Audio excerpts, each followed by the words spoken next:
And then you see in 2019 we have $150,000 for engineering, and that likely we're planning on releasing a request for qualifications here in the next week or so, and getting an engineer on board to do some preliminary design work. That project will likely carry over into 2020, but it's been allocated in 2019, but I just kind of want to let you know there likely be expenditures in both years. And that's the idea behind that is to get some of this pre-work done so that we have hopefully we can have a better idea of what it's going to cost us, and then plan on when we're going to do this project and get all those steps filled in. Is this one of the projects, 54, is it one that the state will help with, or they will not? This is not, doesn't fall into any... We estimate, I mean, and this is a rough estimate, just based on what we've been told typical lane mile cost of total reconstruction is. About $1 million to $1.5 million per lane mile. If you'd use that number, I think it's about $8 to $10 million. Talking with the state, we've utilized Burns and Mac because we had the relationship with the master plans, just to kind of get ideas of how do we need to phase this.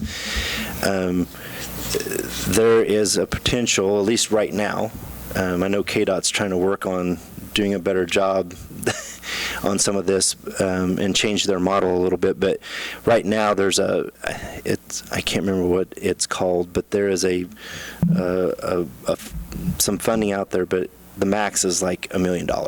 So granted it's $1 million, but it's maybe 1/10 of the cost of the project. So the bulk of that, it's not like a 50-50 or 25-75.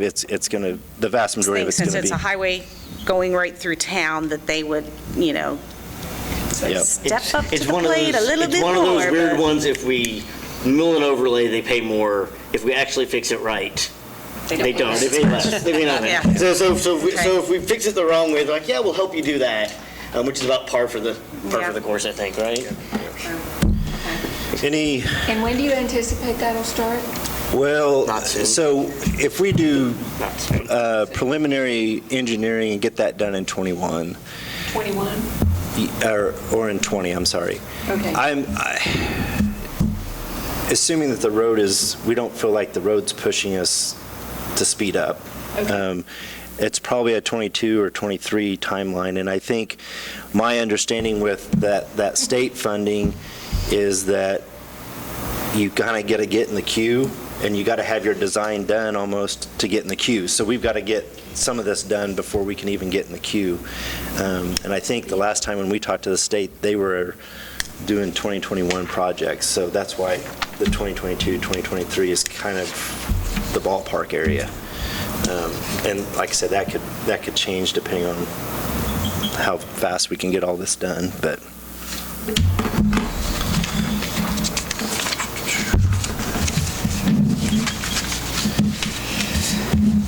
any other questions on capital project?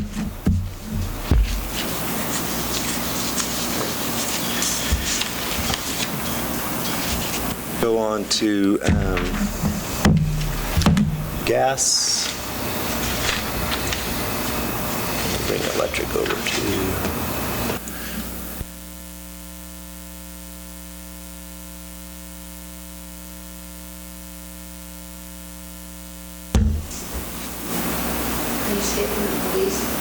Yeah, I just, yeah. Donation and seizure. Okay, Yeah. gotcha. There. The K-9. So if you looked kind of historically, we had a kind of this discrepancy in what revenue we'd been budgeting compared to what we've actually been generating. And if you also then looked at kind of what we were budgeting for gas purchase and transportation, they were both a little high. So we've been trying over the last couple of years trying to get that a little more refined.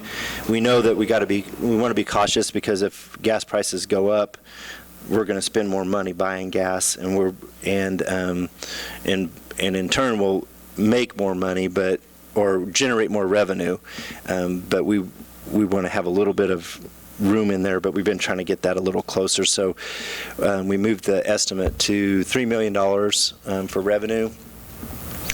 And then I'm going to kind of go over to the expenditures.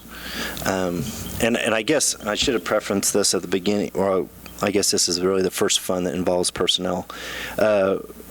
We are anticipating a fairly significant hike in health insurance, just kind of based on what we've had over the last year. So that's included in here. We also included in the personnel numbers, I think we did 2.5 for COLA, because last year I think it ended up being 2.8. And then we also included the normal kind of step merit raises. So those are in the budget as you see it. That can be modified. The health insurance part of it I wouldn't want to modify, because I think we're projecting a 12.5% increase.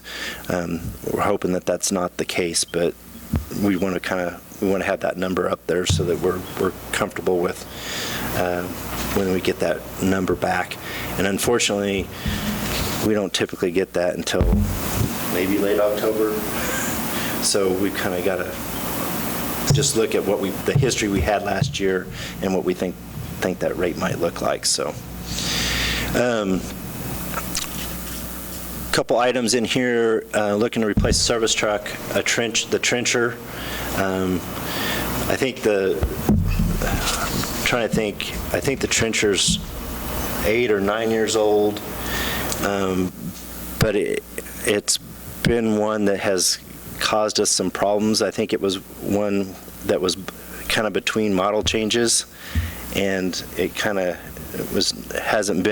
always been, we've put a lot of work into it, and it's gotten to where it's kind of, the parts are getting obsolete. I think there's a sprocket or something that they told us that if it goes out, it would be multiple weeks, because they would have to retool their plant to make one so we could have a replacement. So we felt like we've gotten our use out of it, so it is scheduled to be replaced.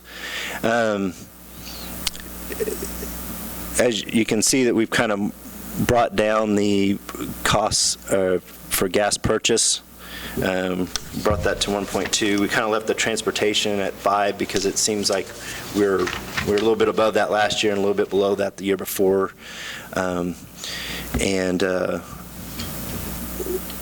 One thing that we did do, I mean, a lot of this is kind of across the board, keeping kind of what we had last year. We did include,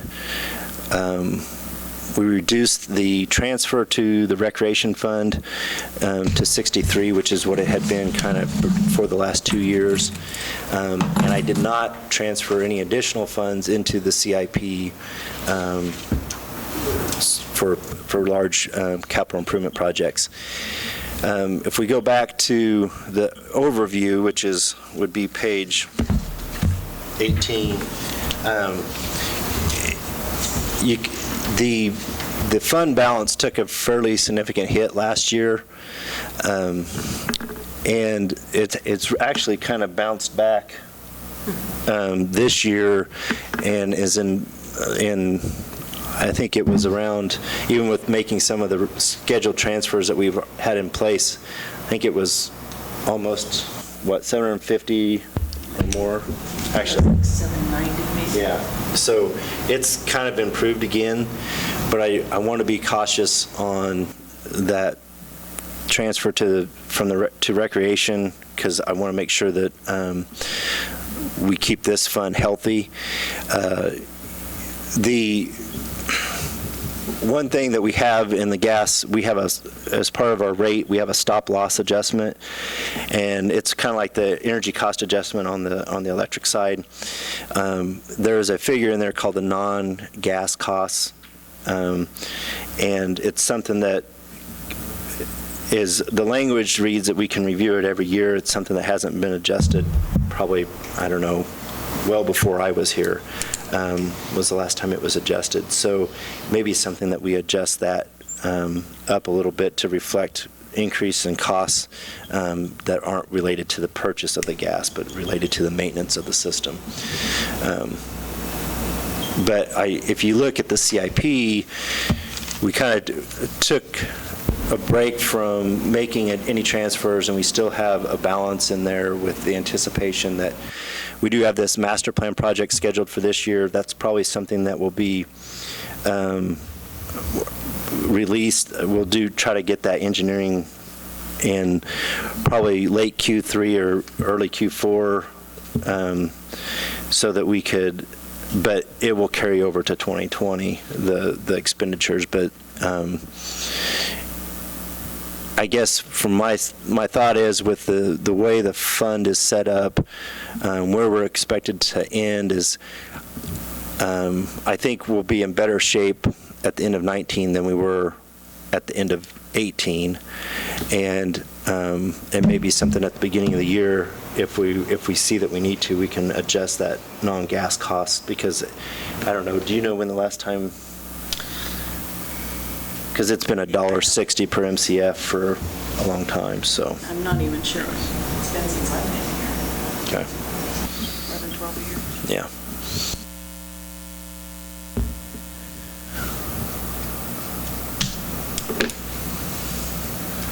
Any questions on gas? Okay. I'm going to move to electric. So it's actually going to be, I think, like page. No, it's 29, page 29.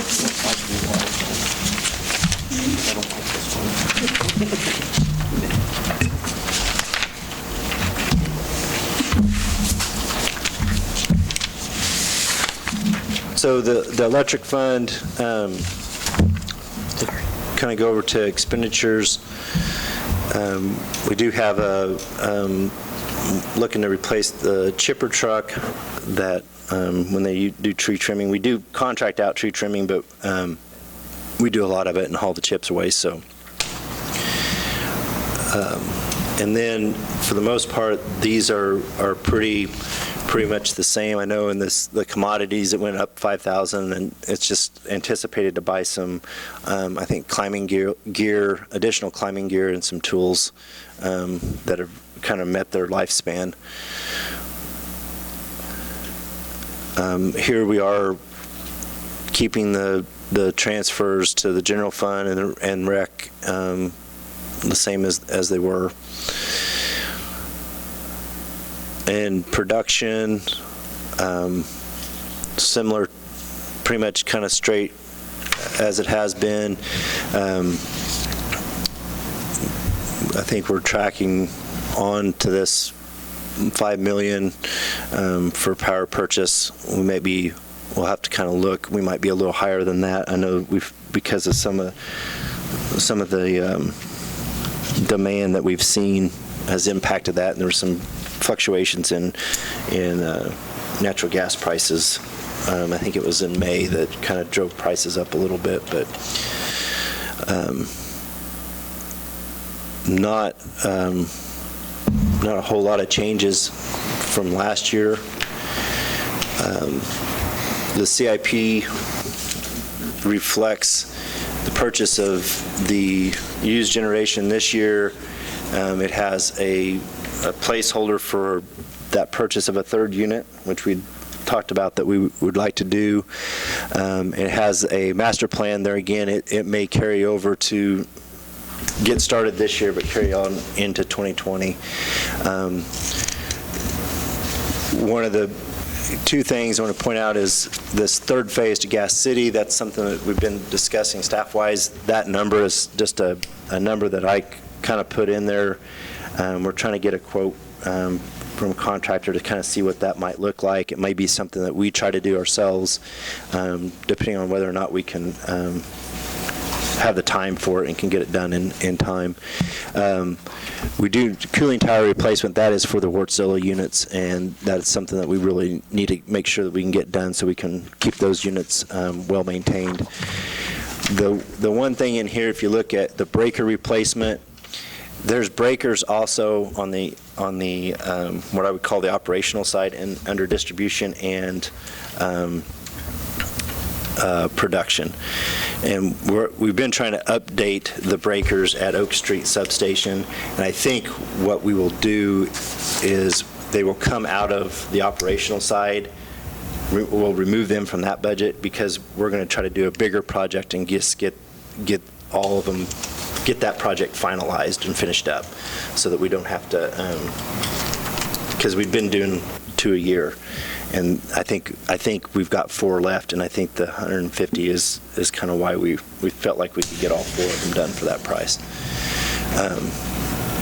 If you look at the revenue in electric CIP, this 1.083 million, that's that line of credit refund from SPP when we changed market participants from Chanute to Westar. So if you kind of go back to the front, to the overview page, we have the net income is positive, and we're growing the reserve very close to the target amount that we have in there.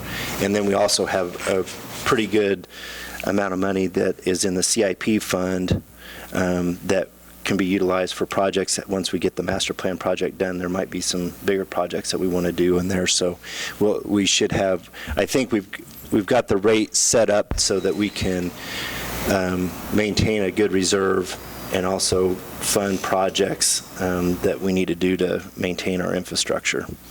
Electric's a big deal. It's a big moneymaker. We really do need to improve that infrastructure. I know that was no fault of our own. What was it, last week when Westar dropped us for maybe 10 seconds, 30 seconds? I tried to go to any bank, and they couldn't do anything for over an hour. Plus, everybody else's systems had to entirely reboot, and that's because Westar dropped us for under 15, 30 seconds 2 weeks ago. So we need to make sure that we don't cause those problems ourselves and make sure that we keep those breakers up and running and all that system as best we can. Any questions? Can you tell me a little bit about like that tree trimming program right there, how 2018 actual and then the budgeted? Well, 55? each year we have budgeted $55,000. In 18, when we went out to bid that, I'm trying to remember, I think they were tied up on the people, we had somebody bid it, but they weren't able to get it done. Like the guys in the orange trucks. Yeah. Well, and I don't think our guys have orange trucks. That's usually Asplund, Yeah. but we use Poor Boys typically. Local companies? Poor Boy has been the one who's won it the last couple of years, I think, and they weren't able to get, so we ended up and didn't spend any money. We got them started, I think we started them this spring, so we've kind of already spent some of that money. That we had for 18? Well, we don't, that money stays in electric, right? It's just, we just didn't spend that money last year, so we had a new allocation for 19, and we've started spending out of that, so. They're doing it right now? Well, I think they finished up earlier this spring, but it may be something that, because I think we changed how we worded that, because when they couldn't get here, and because of I think we did like a 3-year, we've been doing kind of like, if everything's good, the rate doesn't change, we can renew it each year, and so now we can, if we come to the fall, we can say, hey, what's your availability? We don't have to go back through rebidding it and all that. We can get them here and go up to that 55,000, knowing that we had that allocation. And then next year, assuming we're good with them, we renew their contract, and then we can just start them out in the spring again if we needed to, so.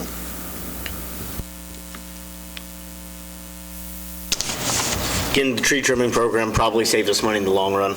Yeah. Every And time- it's not something we can do ourselves because of the liability and the insurance and the experience and the man hours and the OSHA and everything. I mean, that's just something we can't. I was looking at that, but we have that chipper truck for 50,000, so I was We do just. so. But that's small stuff. That's Yeah. smaller. That's not what these guys are doing. Yeah, we kind of try to utilize, we try to do as much as we can, but sometimes we've got other things that we can do, and when you can hire a contractor in for a pretty good price, where they can dedicate 3 weeks or whatever they need to knock out sections, it makes sense to have that contracted out. And so I think they've got equipment that we don't Yeah, and have, so that, they- therefore, we're not going out and buying that big equipment to do it ourselves, so. and we try not to have them leave the limbs in the alleyways and stuff like that. So the chipper truck would be 50,000, would not buy a high-tech big chipper? It's basically a one-ton pickup Box on with it. a, I think I've seen well, it. I think we've modified the box, but Is that a it'll, trailer that projects we have into the truck? we have a chipper that would be a trailer that would be Okay, I've attached seen to it that. and that would blow into it. So, and we think we can modify the existing box to fit The new one? whatever pickup we buy, so, So it can Yeah. be transferred? yeah. Yep. Anything else on electric? Okay. Again, with all the ice we had this winter too, we didn't really suffer a whole lot of major outages, which I think, part of that, I think testifies to that cutting all those trees down and making sure they don't fall on the wires. That's a good thing. It's all fun and games, so you don't have power and it's 2 degrees outside. Coffee's ready in the morning? Yeah, it's a beautiful thing. So I want to talk about, we'll talk about wastewater first. A lot of this, you can see we kind of have a negative balance here, but we still are above what our target reserve is. And I'll kind of talk that, this is, a lot of what's impacting that is what we're trying to do on the capital improvement side. And we'll kind of walk through that. Collections, looking to replace their service truck. And then a lot of it is pretty much kind of across the board, very similar to what it was last year. I think if you look here, there's a little bit of an increase in collection facilities maintenance, but that's reflective of what we did in 18. Just thinking we need to allocate a little bit more money for that. Treatment-wise, similar deal, I think pretty flat going across the board. There is, I'm not even going to say that. What? This one. Yeah. Yeah. This $37,000, that is, if you come up to the top, that is for the solar bees that are on our lagoons they mix the lagoons for us, and that's basically the maintenance contract for them to come out. I think they just come out once a year, but they do full-blown maintenance on them so that we can keep those working. CIP-wise, I know you haven't seen the final master plan. They're still making a few little tweaks to that. That'll probably be something that we present towards the end of August. But I know enough, and I've talked to Burns and Mac enough to kind of get the projects lined out for the CIP. So every other year we had historically done a lining project, and they kind of, and I think it probably makes more sense calling it our sewer rehab project for I&I reduction, because that's really kind of what we're trying to do with a lot of that. So we already had $200,000 planned for 2020 for lining, and their initial capital improvement project, which is the CIP 1 and 2, was to target one of the basins, because when they came out, part of their study, they did flow monitoring in different areas and defined some basins for us. and they're recommending trying to get a 30% reduction in I&I there. That's inflow and infiltration. So basically, if it rains and that non-sewer water that gets into the system that then we're carrying down to our lagoons, and can impact us later on, because if we have to do a mechanical plant or even improve our treatment out there at the lagoons, the less water we have to treat, the better. So we kind of combined what we had already planned and what they were recommending. We may up that because they were kind of recommending $127,000 to do that. That would include a little bit of investigation, doing some smoke testing, cammering, and then some of the actual rehab. And we typically have $200,000, so we may end up, that may go up to like $300,000, just so that we can try to do some of the other lines that we know that we have problems with.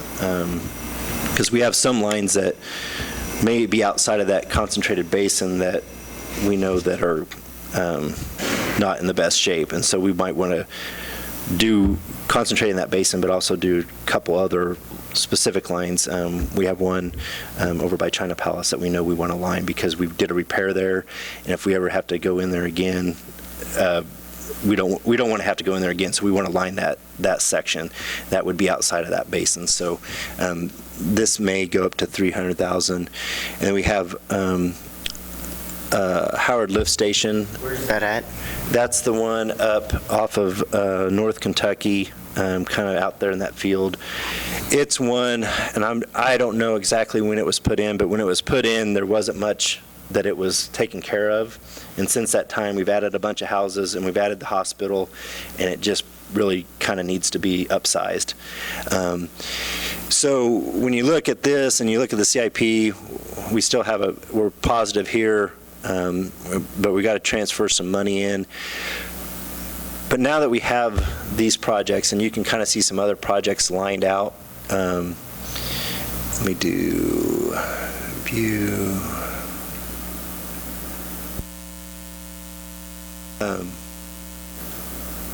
Oh, that's not what I want to do.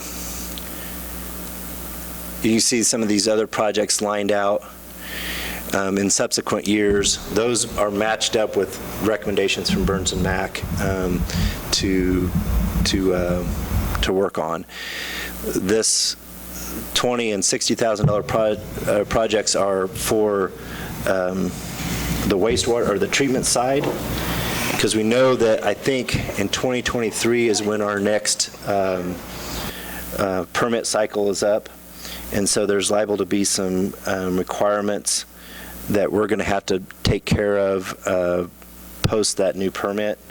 And so looking at doing basically part of that is looking at some alternatives, knowing where we probably are going to end up at that permit cycle and evaluating those, so that when the time comes, we're able to meet the timeline targets that we're liable to see with KDOT, or not KDOT, KDHE. And those could vary anything from more treatment to even, they could come, if they came heavy, as a mechanical, couldn't they? If they Yes. really wanted to drop the hammer, they could tell us we have to upgrade that plant to a mechanical plant. There's some, in the Which would be bad. The master plan talks about there's a little nuance in there that we would need to hit. I'm trying to remember how it was, but if it was the ammonia levels, but if we do too much, if the treatment option that we utilize, I'm trying to remember how that was worded. Basically, depending on what we choose, if we choose have to go to a certain technology, it would automatically potentially push us into that we have to meet nutrient removals. So the initial thing was ammonia, but because of what we had to do to treat ammonia was at a certain level, they would make us treat nutrient, which is like total nitrogen and total phosphorus levels. If we have to do that, we have to go full-blown mechanical. So that's where, and those are things that would be seen in 2025, 2026 on out there. Mechanical plant, their estimate about $17 million. Good thing we paid off that water plant by then. Yeah. When you said transfer funds, where would those funds come from Transfer funds. to this?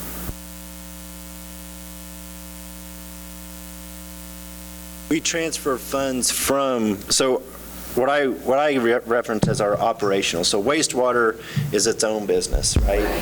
And it creates, we charge customers, it generates revenue, we have expenditures there for our normal operations. So from that portion, that fund, the operational fund, transferring money to our CIP fund for wastewater, which it's just for wastewater. It's wastewater money. We're just putting it in basically a savings account for big projects that we know we're going to need to do for wastewater. But now that we have the CIP kind of in place, it also allows us the opportunity to seek and go after some additional funding options. So like this here with Howard Lift Station, that may be something that becomes a CDBG project or something like that. So I don't have that grant money plugged in there because we don't have that, but That opportunity, because you've got to have money to match whatever they want you to have for that grant. So to even qualify for a grant, you've got to have that money. Yeah. and we got to show that our rates are at a certain level compared to the state average, and we have to show that, we're planning for these things, all that. And we're kind of getting ourselves set up so that we can do those things. When we apply for grants, are you the grant writer, or who does the grant writer? Well, it would depend on what level of grant we need, because some of that could probably be handled by in-house staff. Myself or Corey probably would handle that. Depending on what it is and how complicated it might get, like if we were trying to put in a total funding mechanism for a treatment plant, wastewater treatment plant, because you got 17 million, you might have 4 or 5 different things, and that might be where whoever that engineer is that we utilize for that job, we utilize them to help write the grants and help us get the funding. But that's where this negative 204 for next year, I guess I'm not too worried about that. If council would like to see that adjusted, we can, but I think with where we're going to be and kind of the planning that we've got in place, I think we're in good shape. Yeah, we're still above. 2020, the target reserves are We're bad. still above our that. target. 2021 becomes the issue. So, yeah. Yep. Okay. Now the fun one. Go back to, Oh, no. We thought we had done this one. so we'll go to water.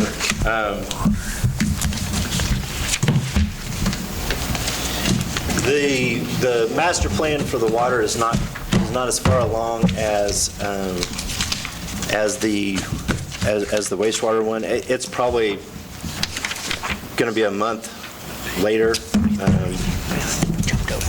than the wastewater one. I have had some conversations with Burns and Mac, but I don't have enough. I don't have enough information to plug in CIP numbers for water, other than kind of what we've already kind of been planning, and so realize they might have some suggestions and some things that we want to modify, but that would be something that we can either modify in the middle of next year if we want to. We have that ability, or we know that 2021 we get that planning done at that time. So with we had a rate increase that started beginning of January, and that so we estimated that targeted a 10% increase in revenue. So that's what that would be, that 2035.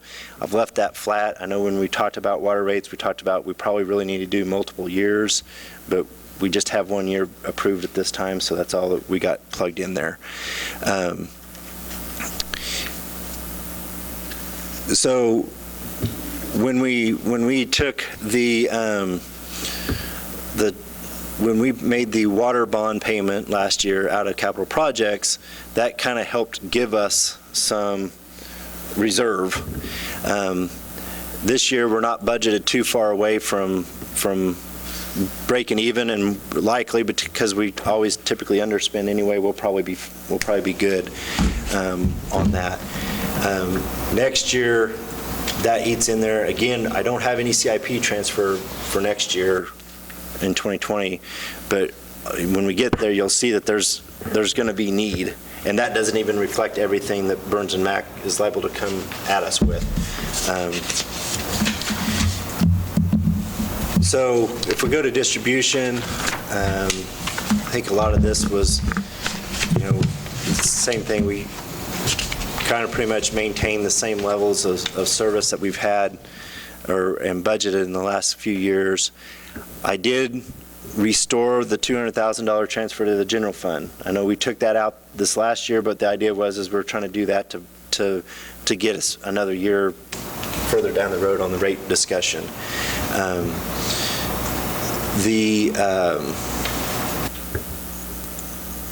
And then in production, we have 7 turbidity meters.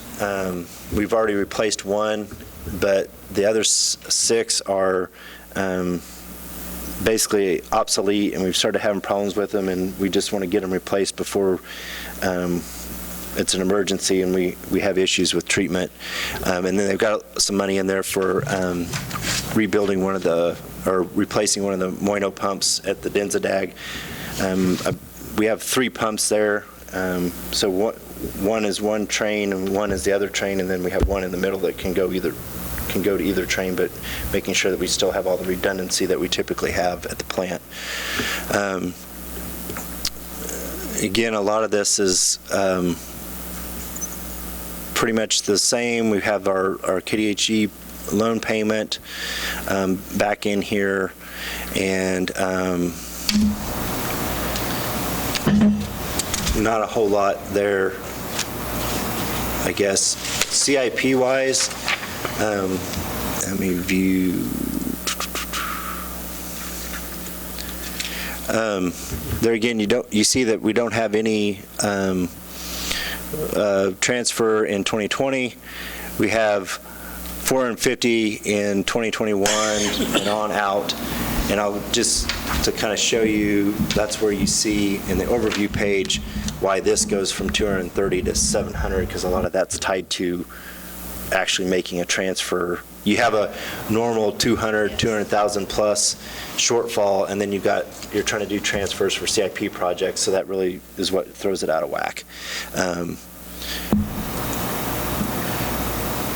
What we have in here is this shows the breakdown of the water master plan being spent. We had money allocated to paint the Oak Street water tower, and I think Toby, I talked to him today. We were kind of waiting on some conversations with Burns and Mac because there was some discussion about that, but we need to go ahead and move forward with that project, because if we don't do it now and we wait, then we may have to do full lead abatement, and that price goes up exponentially, I think. And then we've got there's the State Street project. This is basically an in-house project, and we're covering materials and the rock that we would use for that project is what we're estimating. And the $250,000 for sludge lagoon cleanout, that's out at the water plant. We've about put that off as long as we possibly can, and need to get that done. All the other projects that are in there are those things that we've kind of had on our radar. There's a PLC replacement out at the water plant that's estimated to be $100,000. That's a 2025 project. It doesn't really show up on this budget, but I just kind of wanted to show that, that's a big cost out here. And so you can see that with those huge transfers in, we can fund these items, but we can't really support these this level of transfers. Now, with that being said, I think when we get the CIP back, there's going to be some lower cost projects that we could do up front that would improve the system. We will do a lot of these, some of these projects are possibly, would be a little bit cheaper because we would do those in-house. But what we had, these numbers are based on engineer estimate for so many linear feet of pipe at certain diameter. And that would be if a contractor were to do it. Some of these projects we might have to have a contractor do just because it's a bigger job than what we can really handle, but some of these we might be able to reduce the cost on. And I do think that, you know, we kind of try to look at 2026 because of no water bond payment, but we're probably going to have distribution work that we need to do at that time. So the idea that we get to 2026 and, oh, no more water plant payment, we save $700,000, well, we're probably going to need to put, maybe not $700,000, but we need to be thinking of $500,000 each year towards water projects. Updating. What?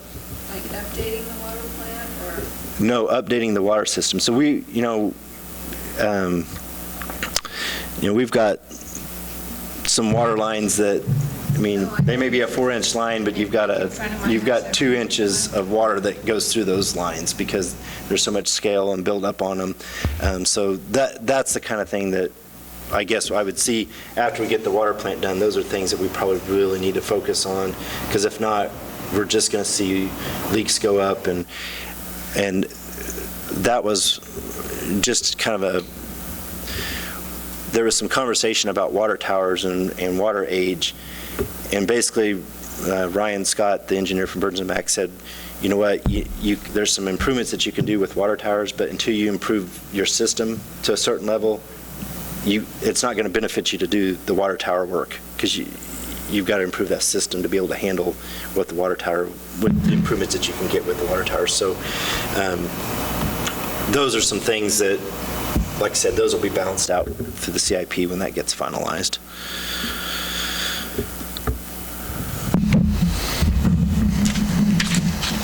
So revenue and water will be something that we'll want to discuss probably by the end of the year, because we'll have that CIP information. We kind of know where our budget, our operational budget is, but we'll know what our CIP demands are, and then we can try to set up our rates for 2 or 3 years moving forward to meet that. Long and the short of it, this fund's still a mess. Yes. Basically what we have done, our history has been, we put a Band-Aid on it, it works for a little bit, but eventually the Band-Aid goes bad, it falls off. You got to put a new Band-Aid on it. And the idea is that we need to try to get it fixed and get it set up so that it's like the electric fund. It's set up and it's ready to be able to handle projects when they come along. Self-sufficient. Yep. And that's one thing. I know there's a lot of talk about, well, you got a lot of money over here, you can pay this, and we really want to make sure that those businesses can fund and pay for themselves and take care of their infrastructure needs. Because otherwise, then you're always robbing this person over here, and then you have to rob this one over here to cover that one. So you really want them to be set up to operate as, just like if somebody was coming in here and you could say, here it is, and it's operational on its own. Any other questions on any of the utilities?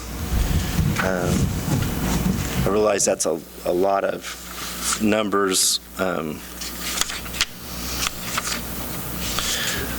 think I have been, some of the CIP projects on the wastewater side, depending on what we can do with some of the I&I reduction, some of those other subsequent years projects may change a little bit because, and we got to do a little bit of additional survey work on those that may impact those. So I have felt good about at least what I've seen of the discussions I've had about the water and what I've seen with the wastewater, that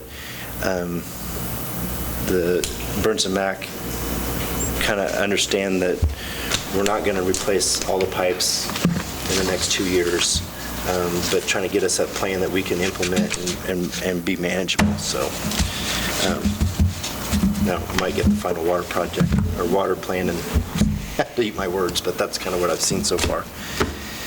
Okay, I want to go and I want to talk about sanitation and stores first, and then we'll go back to recreation.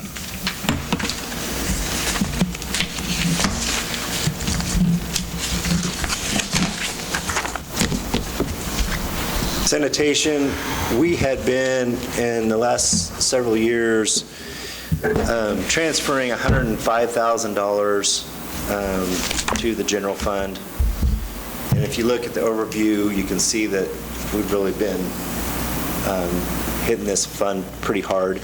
Now, this is one that I don't know that we need to carry a lot of reserve in, because the main thing that we would want to cover is kind of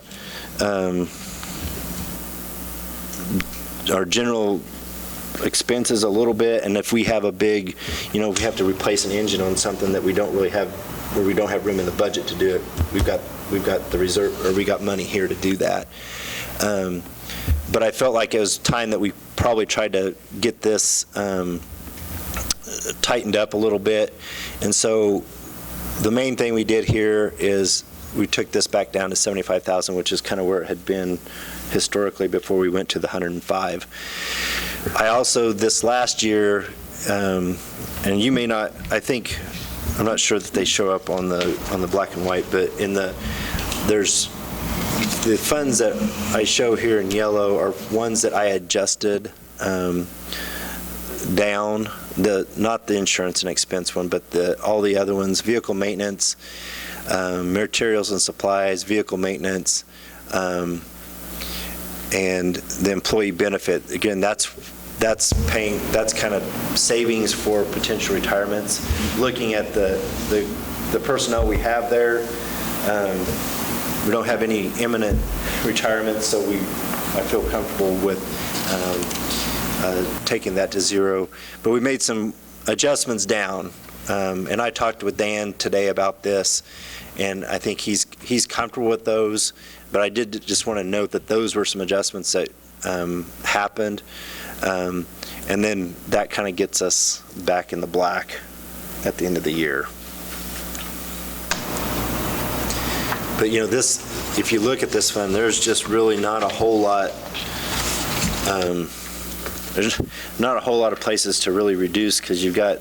How old are the trucks there? I know we just got a new one a couple of years ago, I think. I think Dan's cycle is every 8 years. It's 8 or 10. Okay. Basically, every 4th or 5th year you buy one, and then it kind of becomes the second in line, and then that new one is operational for 4 or 5 years, and so then when you buy the next one, then that other one drops off. So it's an 8 to 10 year cycle on those. And we've had, I know the new one that we bought, we've had some problems with. It's probably, I say new, it's probably 2 years old. 2, 3. Yeah. Any questions on that? Stores, that's kind of where we buy kind of bulk things, some of the stuff, and we buy some bulk things that everybody uses. Some of the stuff that is specific to different departments gets bought through here, and it's kind of a pass-through. It's basically, we've got some money set aside to replace the warehouse doors. Some of the doors out there, pretty much not a lot of change.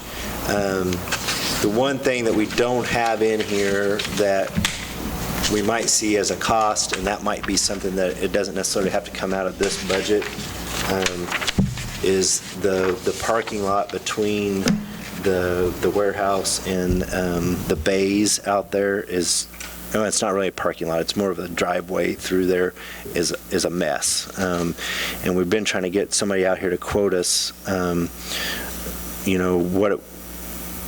what it would be if we just replaced it concrete, because with all the heavy trucks, we feel like that'd probably honestly be the best solution. But we're also going to look at what it would take if we did that as part of our mill and overlay next year. But anyway, that's something that isn't in here that we've kind of got a placeholder that just that might come up. There again, might be a project that we need to add. Like I said, it may not come out of here. We may decide to fund it from someplace else. Then recreation. Basically, we've kind of kept the revenue similar. We do reflect that the gas fund transfer diminished. And you can see that we have a pretty significant deficit. If you look at the expenditures on the recreation side, that $45,000, which actually that project will be a little bit more, but we've got it's covered in the budget for the pool painting. I've kind of highlighted some places where we could maybe kind of tweak things down a little bit, but I'm not sure that we're going to get to the $100,000. We're talking maybe 20 or 30,000 here that we have room for. This pool supply, they are trying to.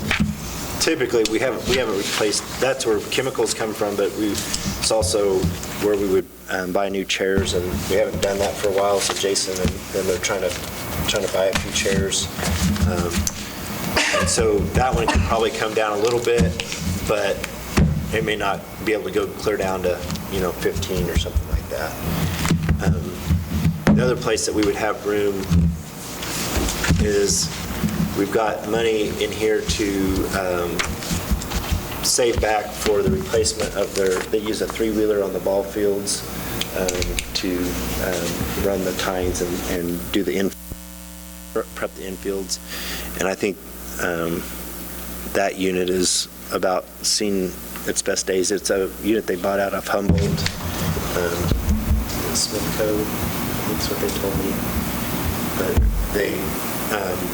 it's basically kind of one of those obsolete things, and trying to save for their gator. And then the $8,000 to that, when we got the flood money, we created that Parks and Rec CIP fund, thinking about putting $8,000 a year back into that for the next pool painting project in the future, to start saving next year. So, I mean, that's something where we could reduce that. We could, if we do $8,000 for 7 years, that's about $56,000, which is about what it was bid out at this year. So we could reduce it this year, or for 2020, but each year that we reduce it, then we're going to. Excess of the insurance settlement for the flooring, what's not spent on that, is that going to go into their CIP fund or some fund? I mean, how is that? Because it's going to be kept for the recreation department, right? It would be kept for recreation, and we kind of labeled it Parks, Rec, and Trails. So it would be something that would be utilized by Rec. And we could say that, we don't want to, we're not worried about saving this. We're just going to earmark a chunk of that for the next. It seems like that would be smart, to take that excess amount of payment and put it into that CIP fund, to where when these things come up, you've got this extra money sitting there that you didn't have and you weren't counting on, so let's put it there and let it. And so part of that too is we've been trying to figure out if there's some things that we can do for the drainage down here that would manage. I don't know that, we had a study done in about 5-6 years 2010, maybe. But that would be the same thing. Couldn't you put that money in there, so if we do need it for that drainage or whatever? Well, what I'm trying to get to is, looking at that drainage, I don't know, that plan was a $4 million plan, which there's no way that that's going to happen. But there may be some things that we do that are $100,000 or $200,000 that we feel like that we can get a lot of bang for the buck, that might improve that. I don't know what that looks like. We've been working with PEC, who did the original study, to try to get a kind of a scope of work on what a kind of a follow-up, and hey, we want to look at these three things. But I guess I want to make sure that there's potentially that we could eat some of that excess up pretty easily if we try to do some improvements to the drainage down here. And I guess that's my point, though. I just don't want that excess to be eaten up by, new Yearly ball expenses. equipment or anything like that. Right. I want to make sure that we're taking that excess money and putting it into this savings account for whatever bigger project may come up. It is the idea behind that savings account is for bigger projects. Whether that's the next building painting, or hey, we need to totally resod all the baseball fields, or whatever. That's what that fund would. I mean, that's kind of when we talked about that fee.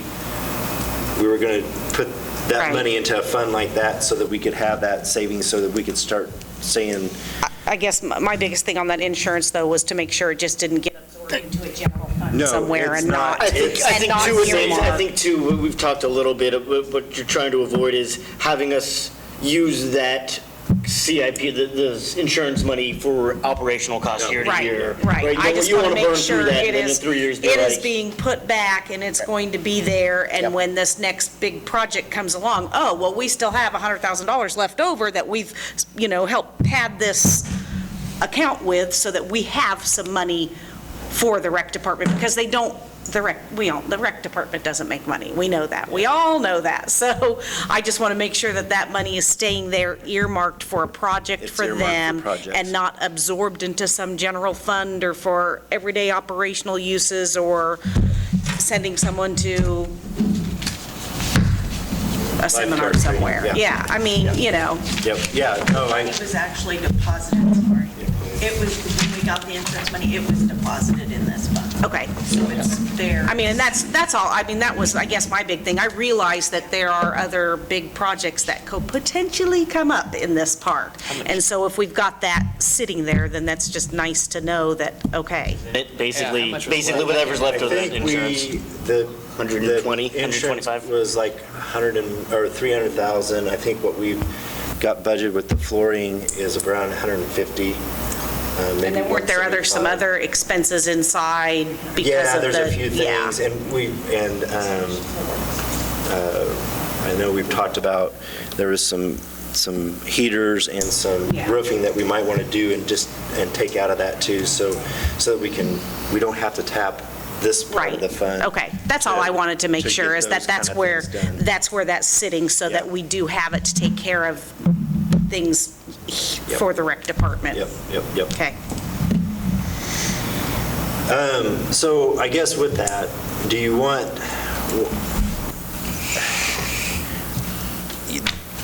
we got $100,000. My thought is, I mean, we can trim some of this back. I'm thinking, at most you're going to, if you took all this away, because even down there, if you look at the employees, we're not, retirement's not imminent with them. You got 26 there.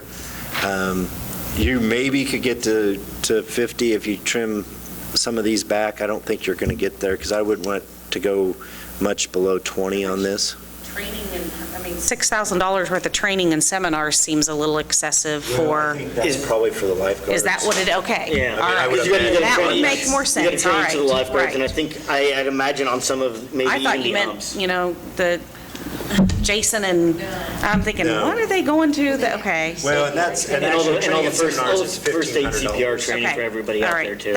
That makes more sense. And then the public, what kind of publications? Is that just for like their baseball, softball, Yeah, flyers, well, that kind of yeah. stuff? Yeah. They did more in the register historically, and they haven't been doing as much, so they could be trimmed down a little bit. Sorry, Richard. Actually do a lot of that as PSAs on the radio too, so, yeah.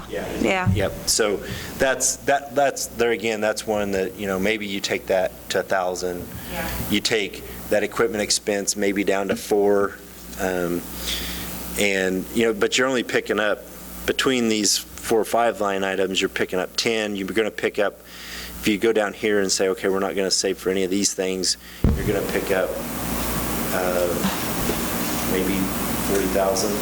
So you're still going to need a pretty good chunk of money to cover.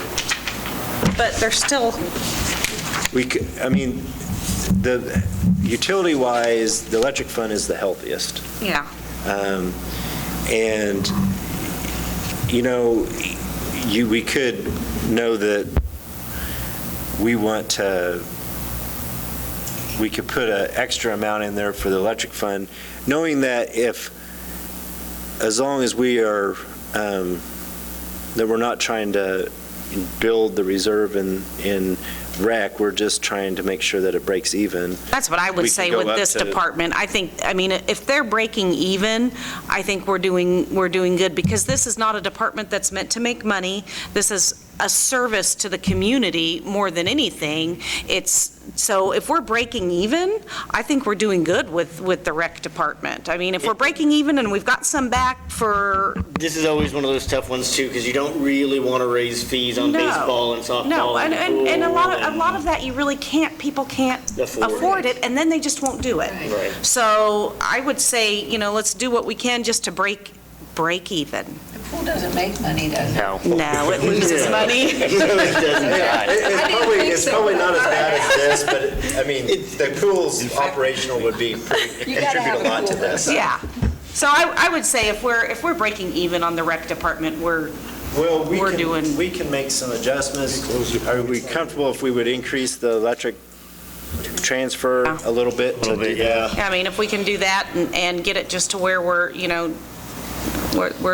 skating by and paying the bills and breaking even in that department, and we're providing a service that is not at an extreme cost to our community, then we're doing good. There's a lot of people that use that pool. Oh, there's a lot of people, there's a lot of people that It use doesn't matter the age, in the the park. ball and- games and, yeah. Laps and everything. I So, just got done doing it. Well, there you go. You use it. I don't see anything outrageous that they're spending money on, so. Anything over what we covered tonight? Questions, general philosophy that you want to make sure that we take into account? Because we won't have a whole lot of time. We will talk about the budget again on Monday. We'll talk tomorrow night on general fund, focus on general fund tomorrow. But we'll talk about the budget again on Monday, if there's anything to follow up on. It might be a short conversation, it might be a long conversation, but then we will have maybe 1 day or 2 days to make whatever adjustments we need so that we can make the proper publication prior to the Can you call the budgeting. hospital person before Monday night? Yeah, I will. Yeah. I will try to get a Okay. hold of Lauren Okay. and see if I I can't appreciate that. And touch base with him. And I don't want to come off as like, boo, a hospital, because No, we no. definitely need a hospital. No, Husband but works there. I think everybody's right. The county is in a much better position than we are to give a substantial amount more. The other thing, I just, and I know it's, every year we talk about the economic development, and are we doing what we need to be doing with that money, and are we putting it in the right place? And I just really think we need to focus on that more, because I don't know that we're getting the bang for our buck. And I just really feel like, I know it's not a huge amount of money that we put there, And Thrive and all that. but I would like to have it. I know that I've talked to both organizations, and they're both really going through a really Big changes. reorganizing. Yeah, they They're are. reorganizing from top to bottom, and if you follow any social media, you can see it on the chamber. I The will Chamber's say got a very- they've stepped up with their stuff And lately I know on that, social media. and from what I've heard Yeah. about Thrive, they're doing something very similar where they're basically reorganizing the entire system. So I'd kind of like to see what they can do, on both sides, because Chamber looks like they're doing what they're saying they're I doing. mean, I wish we had the money to have our own economic development saying. person, but I know we don't. I mean, that's an outrageous amount of money to hire somebody that's good, that you want. And so, It's always the problem, especially when we split Yeah. it between the Chamber and Thrive. Like, Yes. it's cutting one doesn't necessarily save you No. any money because of the personnel costs. Yeah, I mean, so, and to get somebody who's going to be good, I just know that, we need to step up to the plate and do more for the development and economic development. We need to get this city moving. Well, and I think I guess that for me, I think the e-community, that's really, it's only been about a year that's been opened up to all of Allen County. And so we're slowly trying to get ourselves capacity built up there. And that's all, everybody on there has another full-time job that serves on that board. So we don't even, it's not like we have a director that might be able to kind of do some of that. But those things are, building that kind of environment where entrepreneurship can be cultivated, and hopefully you're kind of building some of your own businesses here rather than always trying to recruit, I think is a good thing too. So My husband had a friend here last week, first time ever here from Chicago. Absolutely thought our town was beautiful, loved the square, loved everything about it. Everybody was so nice. So, I mean, he was very impressed with our little town. So, 10 businesses of 5 is 50, he It's- spent a lot of money. He spent a lot of money at Russell Stover's. Is that it? Are we, council, are we good? Do we have any other comments, questions? We'll meet back tomorrow. Dan, you want to give me a motion to adjourn here? well, Need actually, to adjourn to tomorrow. To tomorrow. Yep. You want to give me a motion to adjourn till tomorrow? I make a motion, we adjourn till tomorrow. I second it. Motion's made and seconded. All those in favor? Opposed? Okay. thank you all. Well, Oh, I can. meeting needs to be at the same time. If you have any questions If you between now and then, or let me know. Did you live stream? I'll just drive.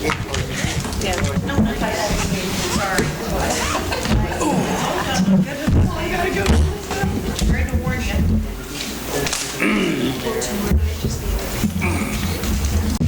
There you go.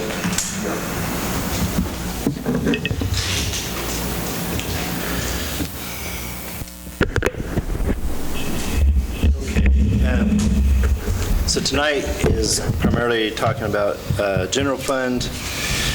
We covered, Roxanne, go ahead. Take roll then. There we go.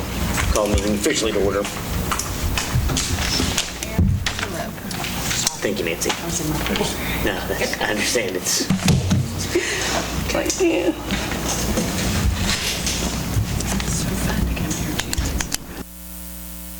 okay. We'll start with the revenue side of things, which should be, I'm sure I got my page numbers, should be page 1. Basically, we show a little bit of an increase in the ad valorem property tax.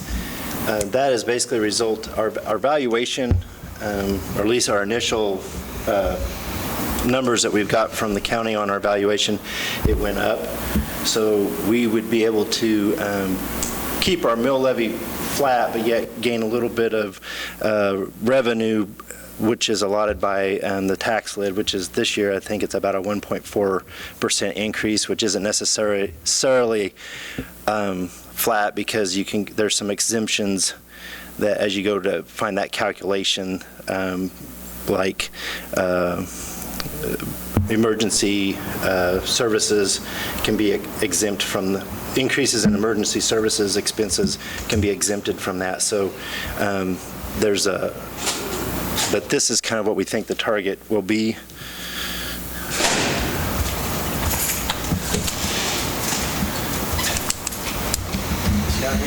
This is last night.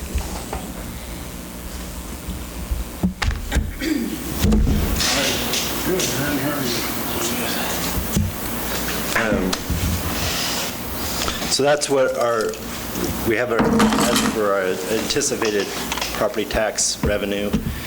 The other big one in here, we of course have the EMS subsidy.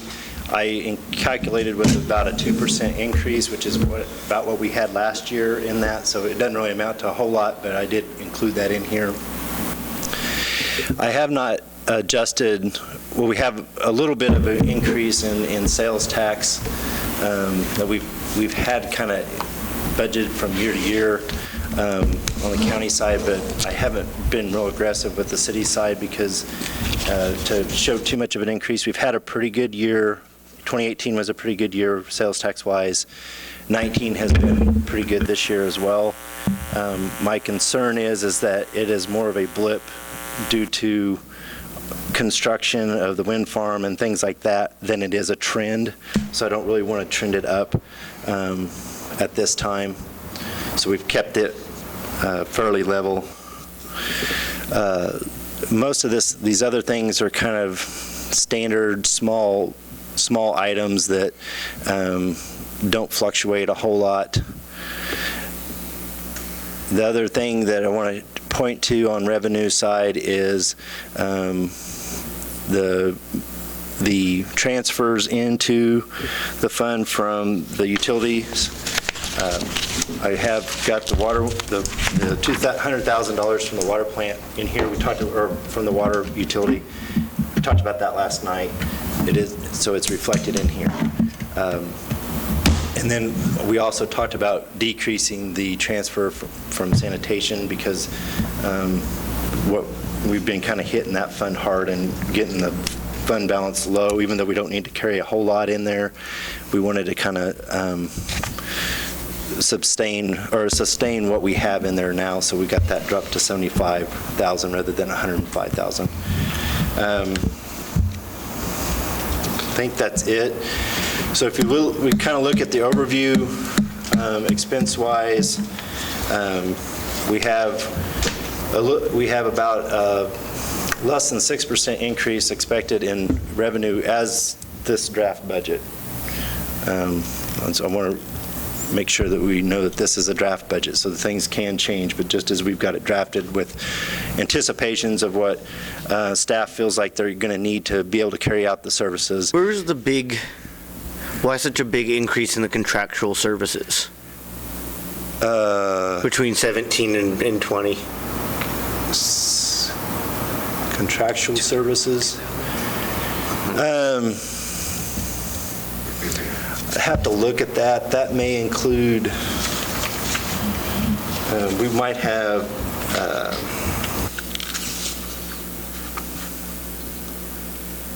I'm trying to think, some of that is, that's where our property insurance and all that comes out of, and we've had some increases over the last couple of years. Now we have gotten dividends back from EMC, but those increases are shown as the expenditures. Expenses, the increases in personnel services from 17 to 20 is substantial. Right. Well, and like this year, we're predicting, again, on personnel services, like I said last night, 12.5% in health insurance. Right. This includes 2.5% COLA and the scheduled merit increases. And so 17, would that have been the first year of the wage study implementation? No. Was it? It was earlier than that. Wage study, I mean, that's been, It started before us. yeah, it's been earlier than, it's, Because I think it ended in 18, and it was a 3-year implementation plan, wasn't it? So probably 16, 17, and 18. It was either 15, 16, and 17, or 16, 17, and 18. That's what I'm saying, though. That's where I think that line item, that's where we need to look at things, because that is a huge increase in 4 years. I mean, that's a lot. $800,000, I mean, that's a lot. Well, and I know that insurance plays a part of right. that, but.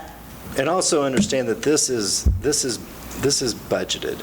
Right. If you look at what we did actuals, it's less than 5.2 and it's it's $100,000 more than. But I think that's where this Than 17 and 18. study, once we get it back, we really need to pay attention to it, and we need to look and see what we can do.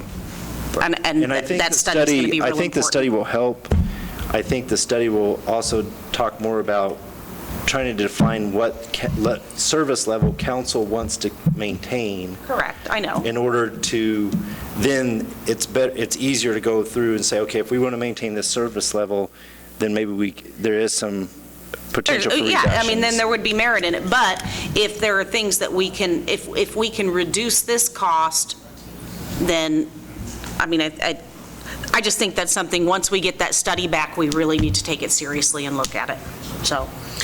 On the 2019, how is that personnel services coming in since we're roughly 6 months?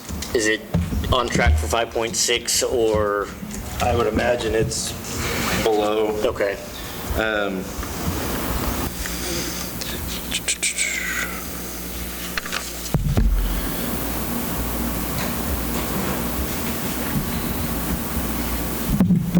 Most funds we have 2 funds that are right at 50% through June.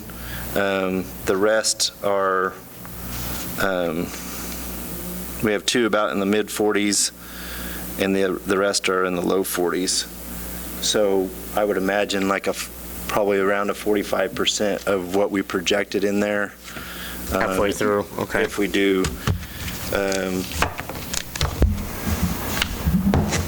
6.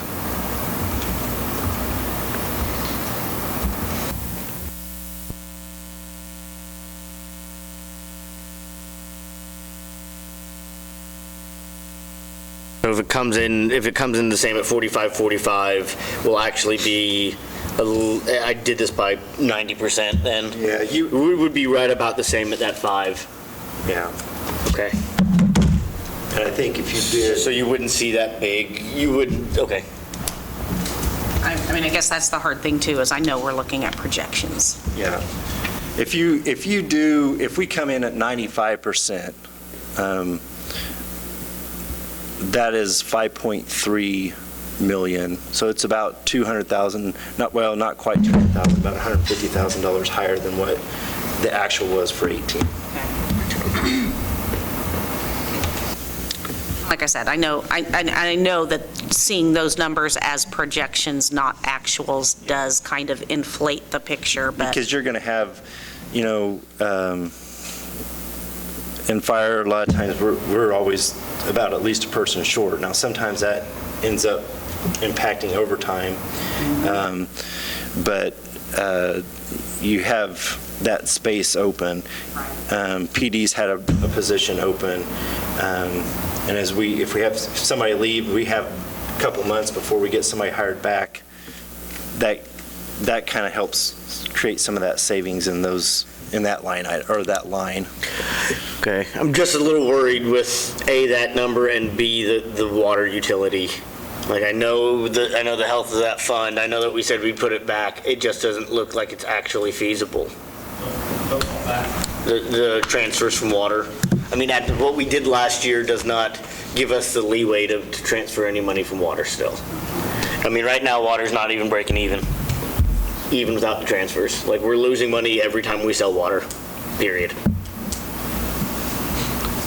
What was the water rate increase in January? That was 10%, and that was kind of, we were originally trying to get, back in June of last year, we were trying to set up kind of a 2-year cycle of increases. We didn't get that done, so we ended up with a little bit more of an increase that started in January, and we knew that the conversation that was then is that was to get us through this year, but we're going to have that conversation again in 2019. 2-year plan where we did 10 and 7? No, we only have the Just 10. did the 10. We were planning 7.5 is what failed, and then we went to the 10. We went to the 10 and said we would revisit what we needed to do again. Yep. Which obviously, Something has that's to going to happen. have to happen. I think I missed maybe you guys were talking about. You have to wait till the end of the year. Did you, were you guys?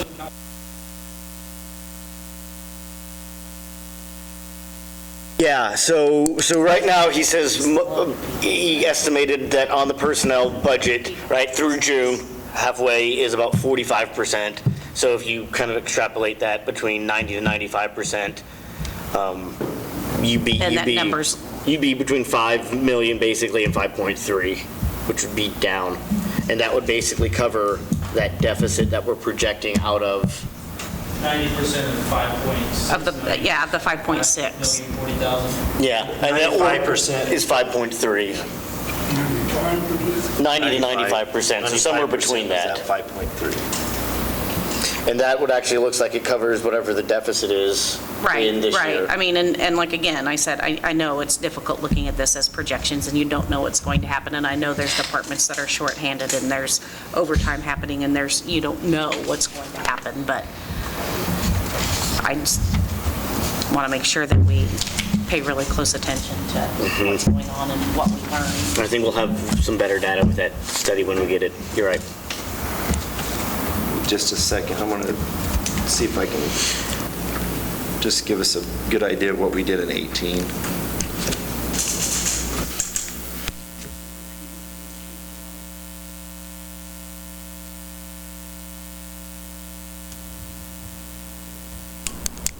Yeah, in 18, we finished at 94.4% of budgeted.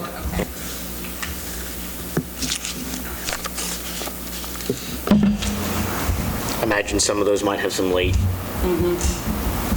payments. For instance, I imagine a lot of the Parks and Rec, a lot of their personnel costs is probably Right now. Right. So, Right. okay. Keep going, Sid. Thank you.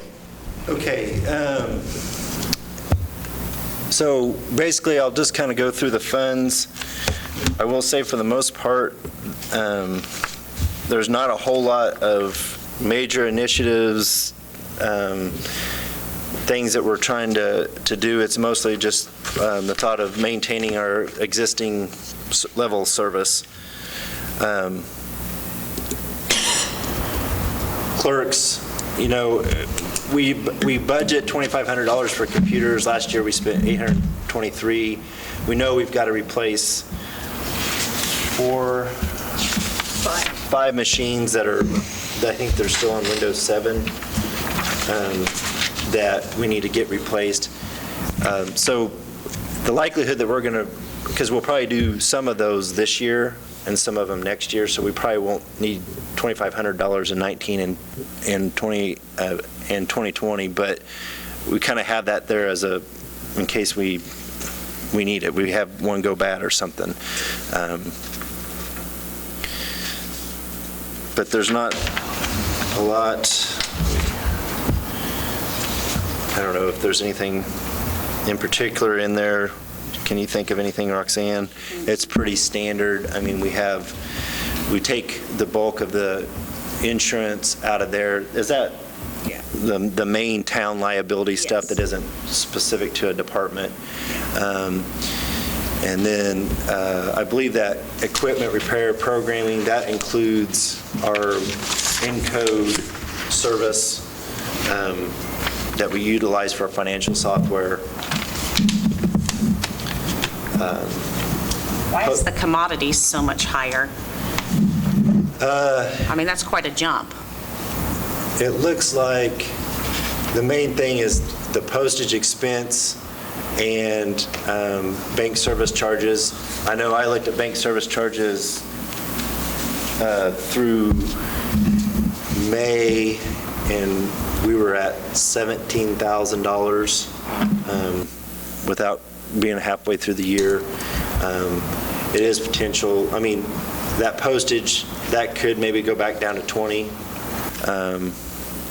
So what are our bank service charges? Are those the credit card type things, or? That is part of them. And do we have plans, or are we going to implement that where we are charging? Yes, I've spoken to Encode, and they do have a new credit card system that would tack the charges on the customer. That's what we need to do. I mean, that's what, Yeah. anywhere from 2.5% to 3%? We're just figuring out when we do the drafts, their system can't charge on the drafts. So we've got to figure out how we're going to charge those customers at the same time. So every time we send a wire or receive a wire, we get charged from the bank. And, and then the bank has service charge. So we pay a lot of bills that way. A lot of people expect it for us to wire money instead of, or ACH. Well, and it probably, I mean, if we put a pencil to it, that probably saves us money from the time of printing and mailing a check, so. On the whole, credit card type thing, if somebody's going to pay with a credit or debit card, can't you just automatically add 5%? It's an additional 5% charge that's added on, and we're running it for that? I think that would be too high. I think you got to do 2.5. Whatever it is, I mean, can't you just? I think you'd have to follow whatever the state, I'm pretty sure that the state has certain Okay, allowances but I on mean, it. can't you just add that right on and charge it that way? Or does it have to be, I mean, what would be difficult about adding It's the billing 3%? I think it's the billing software. Because it's not every person's not done individually, it's the software. And so you've got to figure out, Yeah. it'll do credit cards, but it won't do we get charged out of bank draft? So if I pay with a debit card, do we still receive that same? Yes. Okay. But a check, if somebody pays from just The bank charges so much a service fee every month because we have checks that go through them. It's getting to where.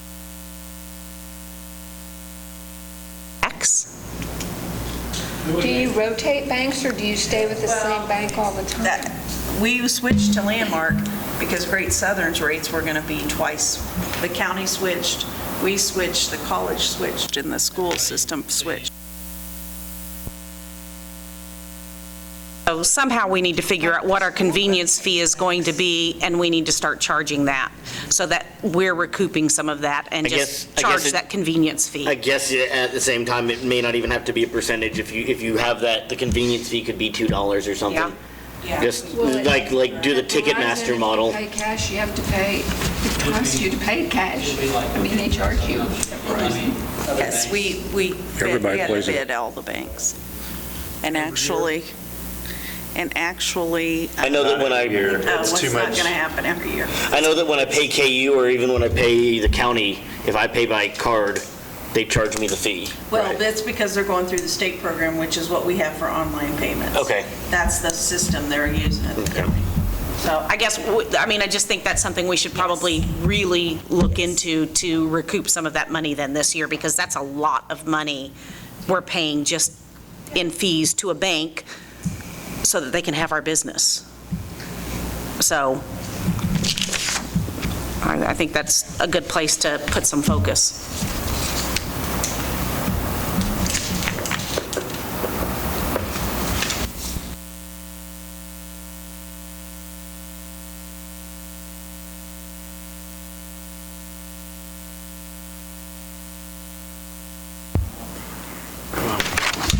Thanks, Sid. Thanks, Roxanne. Yeah. Where are we at now? Are we still in moving to I would police? move on to PD.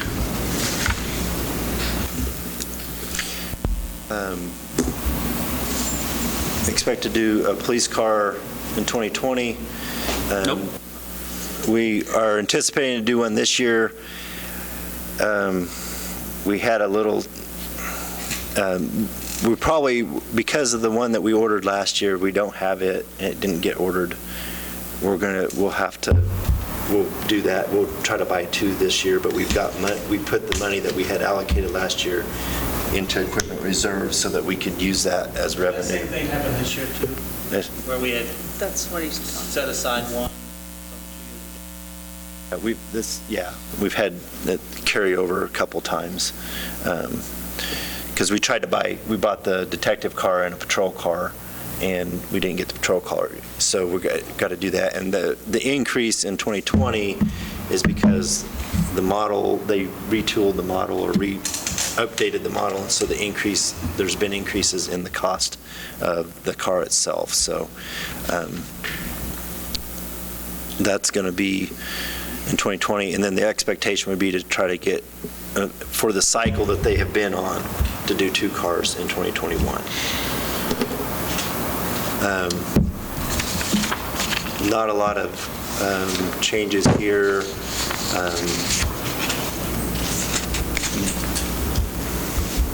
There's a little bit, I think that did increase or kept ammunition. I know that was one that, I think that's kind of one that's barely enough to get what we typically think we need to do, because ammunition costs have been going up. But there's some increases, but not anything real significant.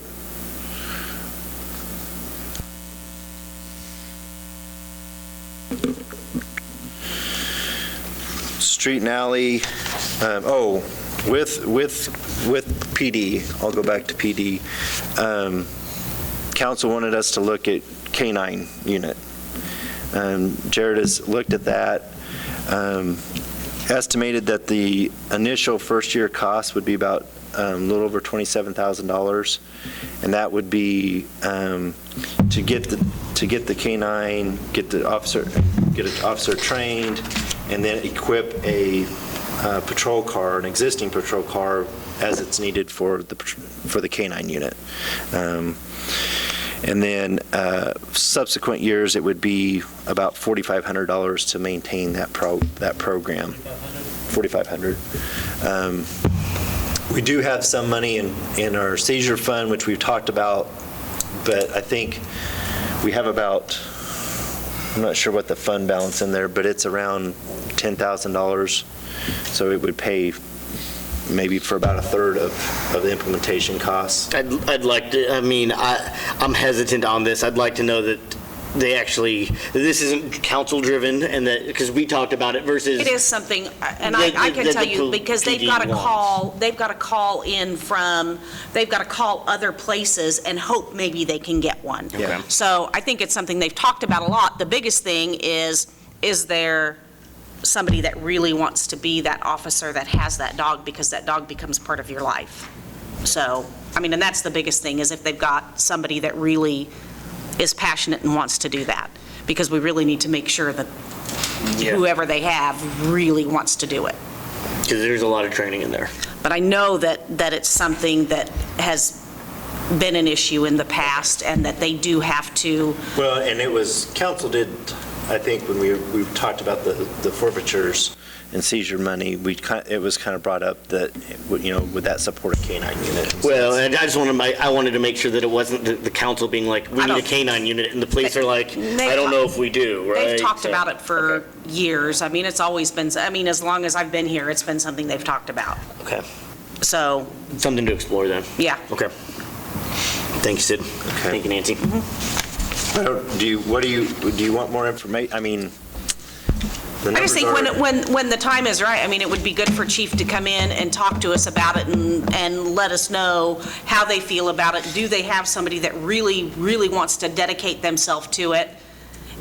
So if that is a yes, does council want to put the money into it, I guess is the important thing. Purchasing a dog, not with already current budgetary issues, but I'm for it. And I don't know if there's other funding, and there could be other funding out there that they could use for this that wouldn't come from, A grant. I would at least like to hear more on what the police department wants, what plans they have for it. Say yes or no. Such an issue in this area that, Mark? I was wondering if work out a share program with the sheriff's department. Okay. We do half and half or something. and even maybe the other Humboldt and, some of the surrounding, if everybody wanted to Use the dog. partner with that. Right. So, there are ways to, I think, probably get those costs down to not a whole lot, but it's something that I think really, Chief needs to come in and talk and kind of let people Feel know. out Humboldt PD and Right. Sheriff's Department, see if they Right. might be interested in going in. We just said a little bit ago we borrowed one. From Chanute, It used to- Neodesha, I don't think they have it in Chanute anymore. they have 3. They do now? I would say, because at one point, it had gotten to the point where it was hard to even get one. Well, and I say that they have 3. I don't know how easily it is to Okay. get one. I know that and I think Neodesha has 2 or did have 2. So there's some around, But but I it's do just think it's been a challenge that when you need one, to be able to can't get get one 'em. in, so. Yeah. Years ago. Has to come with Well, if we're, Yeah. taking it from some other county, they obviously have a use for it. It's not like they can drop everything. It's ironic, the county has one. Sheriff used to have one, local highway patrol when they were. That's who used, yeah, you're right, years ago, it was, what's his face? Yep, yeah, yep. And does the city, does the county ever have Take care of it. Sheriff had one, and then the highway patrol. Stick my head in the drill, so him still in more than Yeah. fence goes, feed the dog. I mean, I don't think it hurts to explore it. If we say it's something we can't afford it, but Okay. I would entertain the, It's something that we can talk on the agenda Yeah, next yeah. next year. Okay. Okay. Streets, do plan trying to replace some equipment, a pickup and another dump truck. And then in 2021, we had the street sweeper on there. It's getting towards the end of its useful life. We think we can get to 2021. Big thing here is always chip seal program.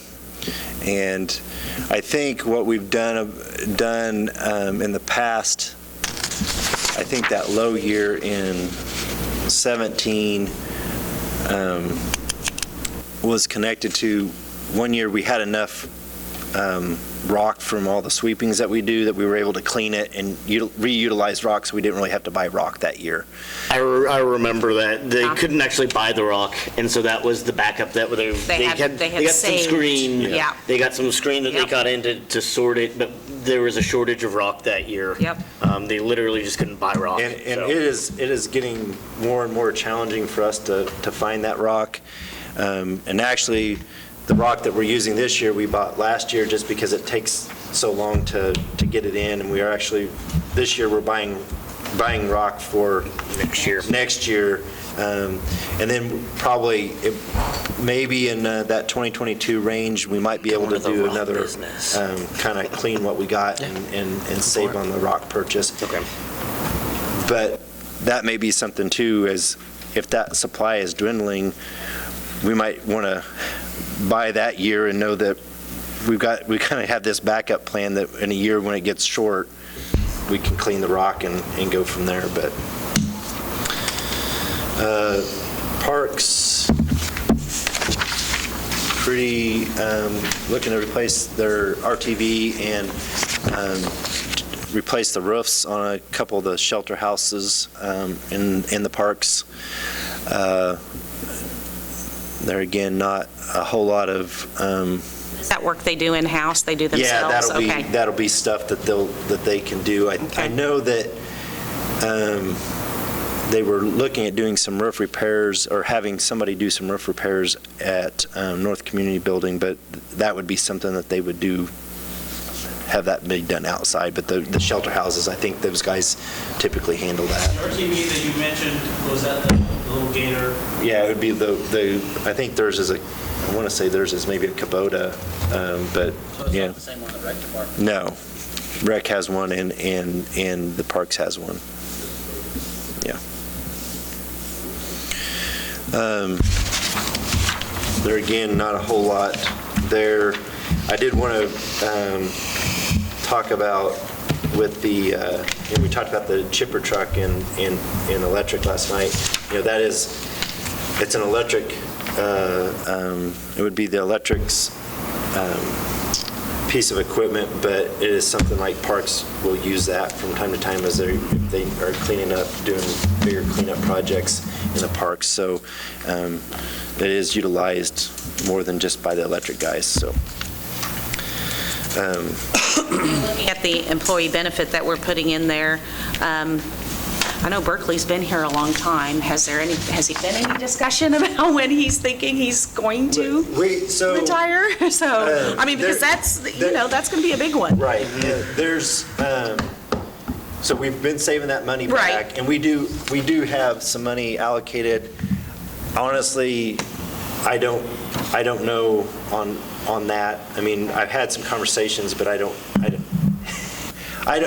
see that next year. Okay, well, I just know that'll be one of those, when it hits, it'll hit, Yeah. because that's probably going to be But my understanding is, as far as points, he can go any year. any time, So yeah. that's something that is out there. Okay. And we have a couple other department heads that are there, and we have a couple others that are Close. pretty close to that same Yeah. level, so yeah. I did want to go back to street and alley. We don't have any money in there.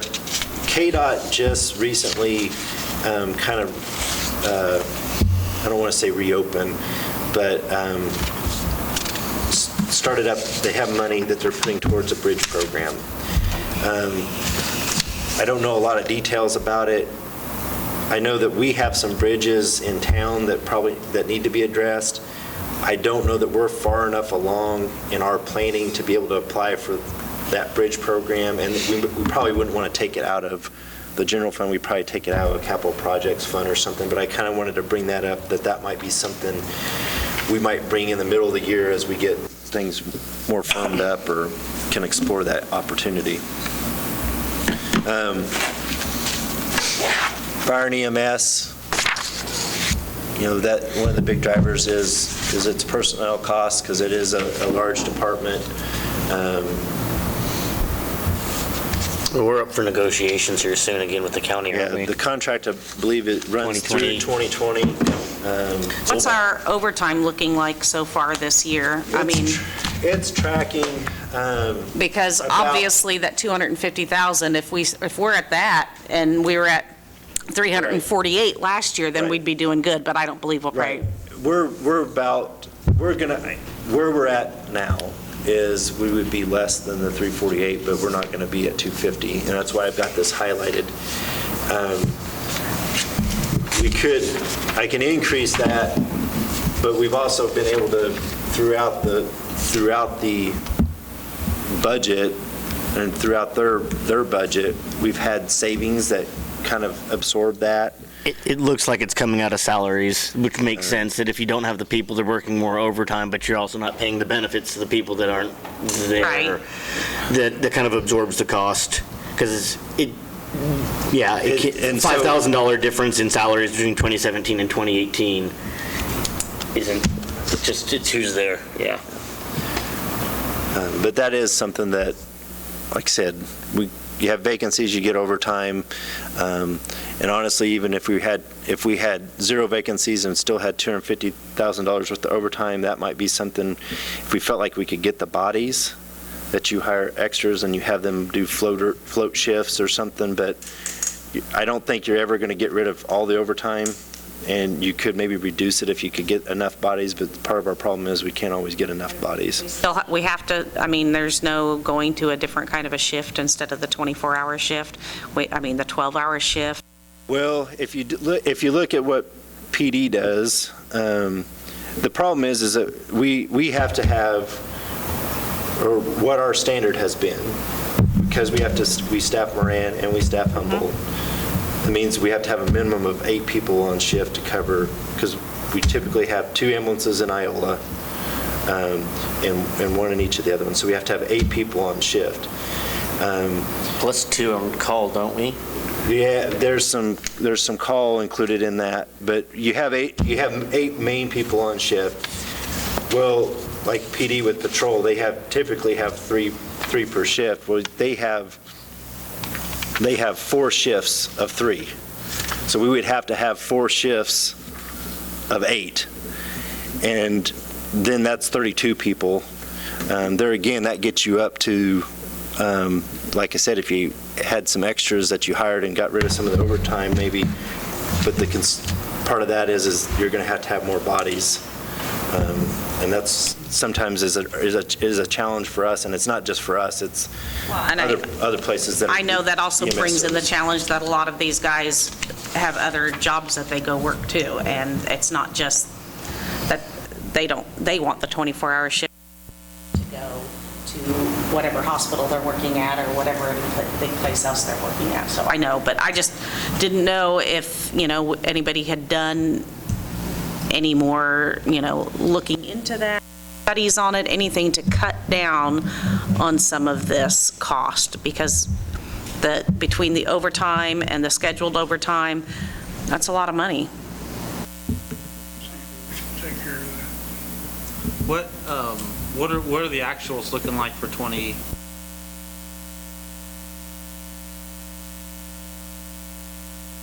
No, we're as far as scheduled overtime, I haven't looked at that.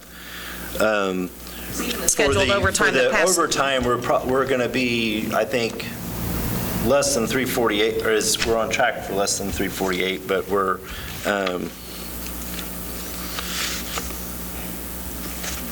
So if we know, and that's the way it trends, why are we only budgeting 250? I mean, we're looking at this, it's trending 362, 348, now you're Because predicting, I think what's happening though with that is if you look at that salary line, what's really happening is you're paying them, it's all part of I mean, we could combine those theoretically into salary, but what's happening is you're seeing the savings in salary, but you're seeing the overtime go up. But we're theoretically saying we want to staff it at this level and not have that overtime there.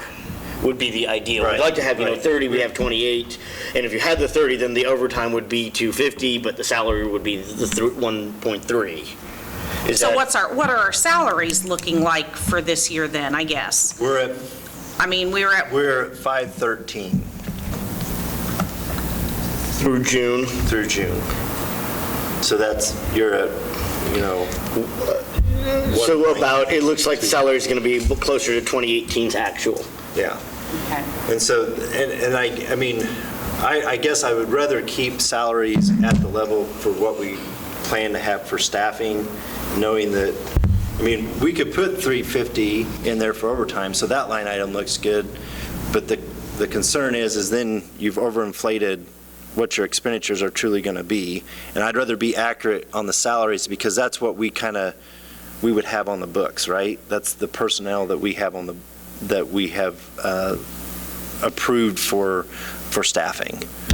Look at 17 and 18, these are pretty flat.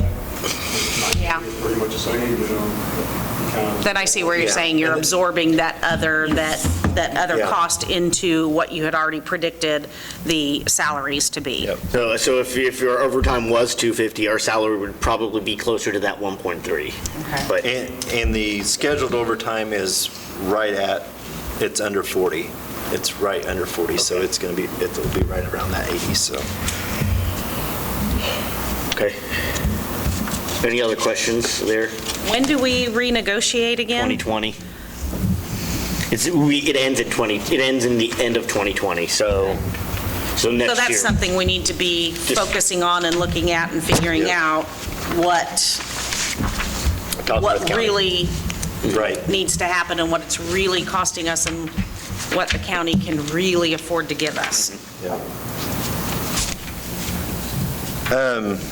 The one thing I will point out on fire is we have a pretty big jump here, but we know we've got some repairs that we need to do to the ladder truck. We've got some quotes that's about $15,000. So we kind of wanted to keep the $6,000 that we have budgeted for the typical stuff, plus the known increase of 15 for that specific improvements on the ladder trucks, so. And we're nowhere near setting aside what we need to replace those. Right. As far as equipment replacement on the fire, this year we have $20,000 in the equipment reserve, but when you're talking about millions of dollars to replace pieces of fire equipment, that's not going to do it. So, and that's something that, as far as, we do have the grant out for the replacement of that rural unit.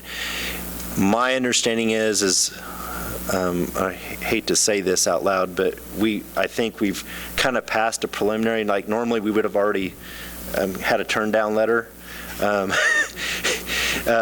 And they came back and I think they asked some additional information or something. Okay. We hadn't got to that level before. Okay. And so there is a little bit of optimism. And that is, but we don't have that shown in the budget because honestly, I think even if because I think that was that might have been their 2018 grant cycle, I think. It might be their 2019, but even by the time they would approve that, we've got to have time to like spec it out, and then it's probably about a 9-month build, so this is probably a purchase that would happen actually in 2021, so we would just budget for that. And that's one where I think our share of that is like $40,000, which we do have enough money in the equipment reserve that we could pay our share of that.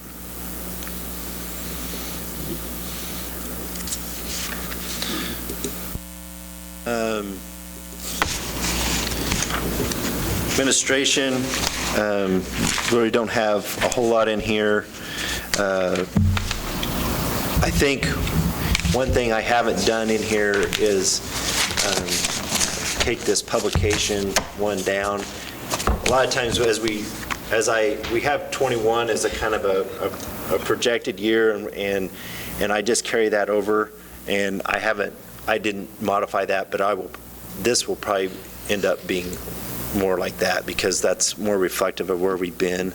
On contract with whoever you had do the website, because I think that needs reevaluated. The website's not, it's pretty that don't work. So if we're paying that much money a year for website maintenance, it's not impressive. So it might be something we want to look at I think somebody some of else. that's internal that we need to, that's something, if that's a priority. I thought that was the whole reason we redid the website, though, was Right. to make it more user-friendly and make it a little more, fluent and impressive and, have things that work, and there's just a lot of things that don't. I guess if you have specific links or know specific things, let us know because that's the only way we. Well, and I sometimes- have before. I Okay. have. Well, I haven't let seen an people know, email so, about that, so.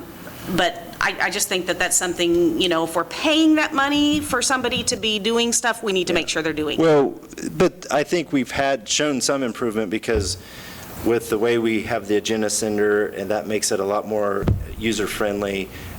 We have our financial transparency page where we have Right. a place for people to go and get our budget and our historical budgets and our audits. And some of those content pages probably do need to be improved, but that's something that we don't have staff that we dedicate to that on a regular basis. And if that's something that we want to really do, then we may need to think about, there again, that's a service level or a prioritization from council as a whole of the direction to go of this is what we want to do. Because we have people doing that as 25% of their job or less, so. Might want to look into it some then and see, who is the best person to do this and who would be the best person to contact if you find something. Well, I think if you find something that isn't working, send me an email and I can take that.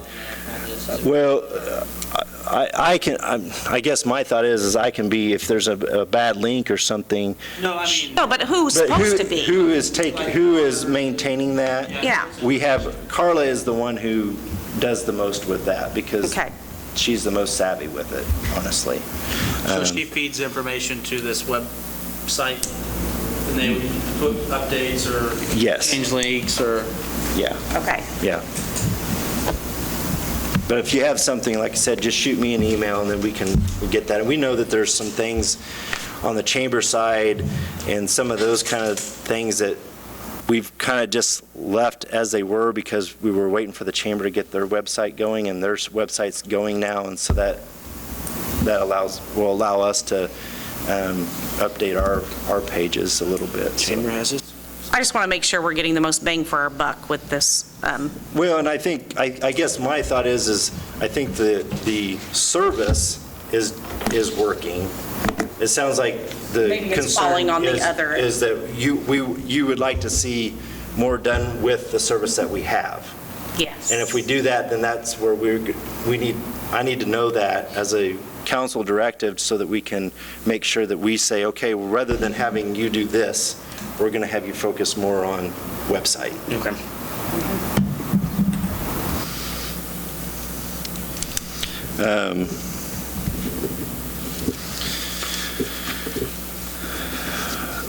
We have some, go ahead. Does the chamber, they have their own website management company?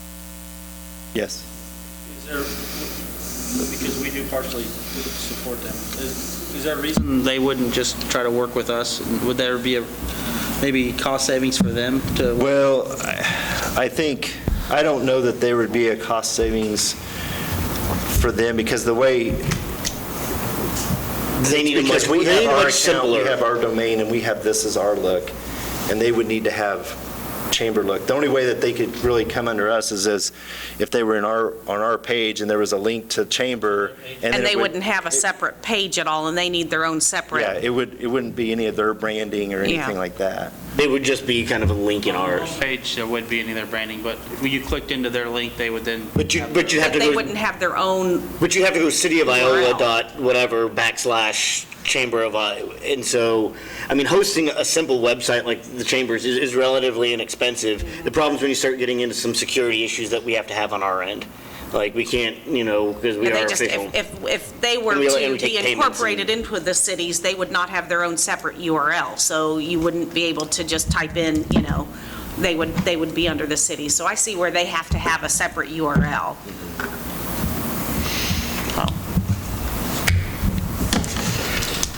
And again, while we support the chamber, they are an independent organization. Yeah. So, We do have $2,500 to equipment reserve. That's to try to save a little bit more money for that eventual replacement of Unit 40, or actually, I'd say replacement of Unit 40, is transitioning the van to a secondary service and purchasing another vehicle for staff travel and use. The reason why, right now, we have about $31,000 saved in that line item. Last year, when we bid that out, the cost was $28,000 to buy one. So we had the money saved to make that purchase. We didn't make that purchase, but we already know that in 2020, that price for a similar vehicle is going to be higher. And so we probably need to, if we're not going to buy it soon, we need to continue to save money for that purchase. So I just kind of want to. okay. And I don't know why what council would need to feel comfortable to make that purchase and at what time, but the longer you put it off, the more it's going to be, and we do have the money saved for it. So it's not like it's a out of pocket for the general fund.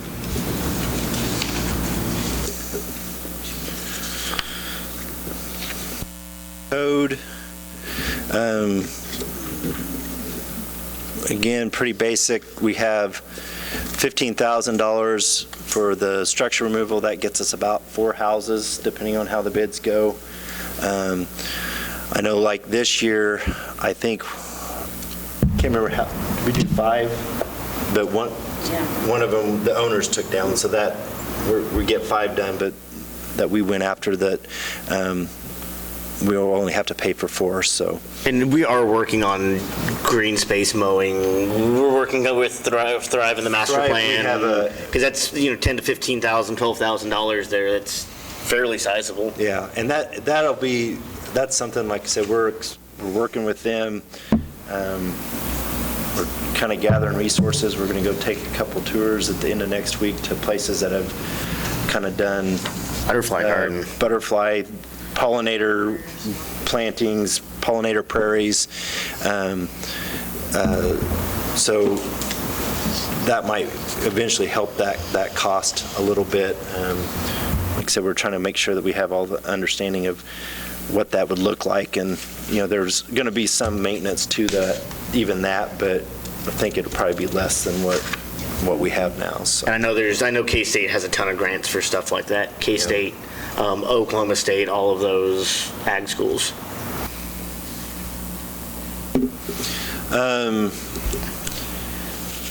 One thing I did want to point out in admin, we did this last year, this legal, rather than billing it out of different departments, we just, any Bob Johnson invoice pretty much is coded out of there. So, councils, there's, again, What is the discretionary nonprofit? Is that the bulk of that is the bolus. Okay, Mill for the that's what I bolus. thought. That's what I thought. You guys want to vote ourselves some percent raises here? I'll double your salary. 20% of nothing, still nothing. And I guess we do have a little bit of legal in here, but that's just if there's something specific that council needs that on, but. Look like we use that No. terribly much. What are the contractual services? If you go down, there's a line item. They're all Oh, lined out. okay, they're right there. Just- All So the right. big ones, that is the bolus. That is- Okay. The All right. bolus, and then the special expense is the. And the special expenses is when safe we base. give, yeah, okay. Yeah, safe base. Where we have money that we can, okay.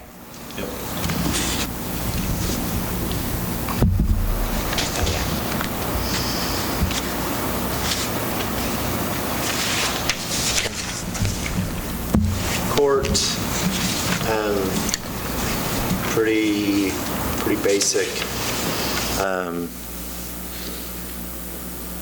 Not a lot to that. And again, that contractual service looks high, but that's part of that hosting side, isn't it, of hosting all the data on the court? Court, probably. Okay. Which puts it about flat if it comes in. No, the bulk of that is your appointed Attorney appointed cost. attorneys and your city prosecutor. Yeah, I'm a page that's behind where- that. Okay. Sorry. I was looking at their main page and just the total line item. Okay. And then, I see that you got to put that appointed attorney in there and the Yeah. prosecutor because if you got to fund them. yep. Don't know how much you're going to use them. Okay. Then we have the library, but that's all reimbursed back to us, us processing the payments.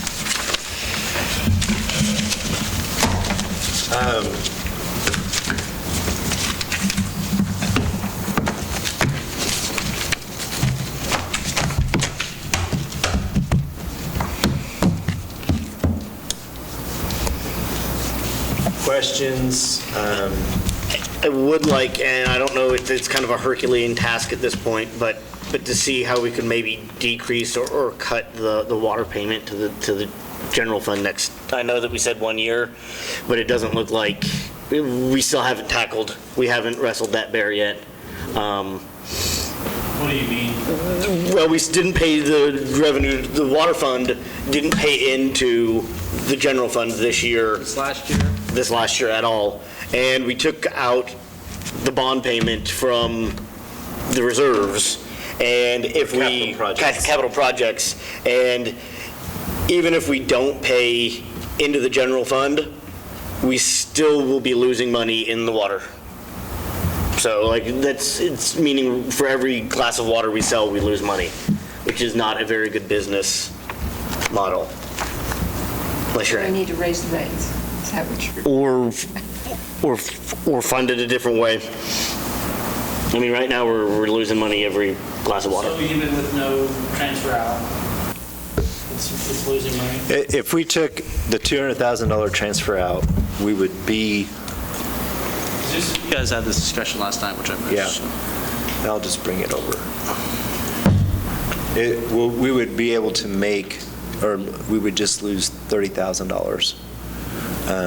Which honestly, in a year's time, that $30,000, we're probably going to have savings across, we're not going to buy the full complement of the or the allocation for chemicals, we'd probably save $30,000. But that's also not putting very much into the CIP, is it? That's putting Zero into, so, the CIP. so you're technically, so if you put zero money for future repairs, it breaks even, and that's not a very good business model either, right? Like, knowing the age of our water system, like, you can't just say, I'm not gonna fund repairs in 5 years.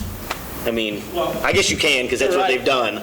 But in 5 years, there's a $675,000 payment that's not coming out. Right, but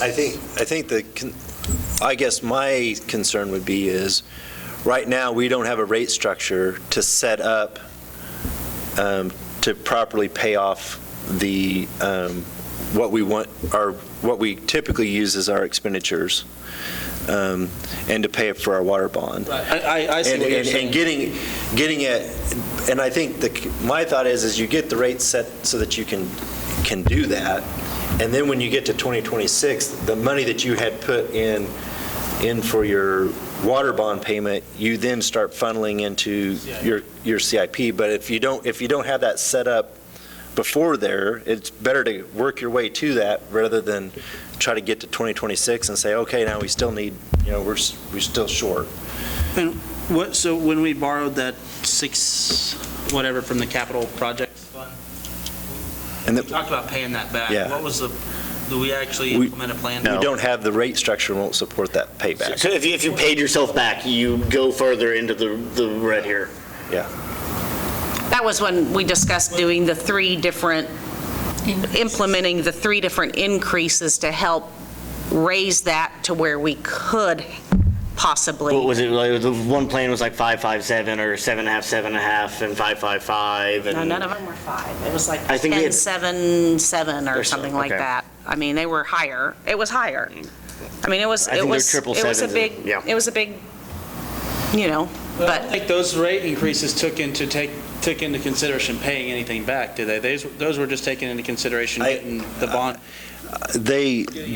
At one point, we had a lot of different models and suggestions, but at one of those, on several of those did include, I think we planned on paying it back so that by the time we got to the end of the water bond payment or the plant payment, the capital projects fund was paid back. It wasn't paying it back in a year. It was, I think we took a paying couple it back, years yeah. off, and then we started paying back like $250,000. And I think we paid through 2027 on that too. Was on one of them, was that you took 2 or 3 years off and then you paid a couple years after. But those models only included, I think, $100,000 toward CIP projects. We'll have a good here soon what we actually need on that with that GIS. Or with the capital With the master survey, plan. yeah, with the master plan. Okay. Yep. Any other suggestions or comments?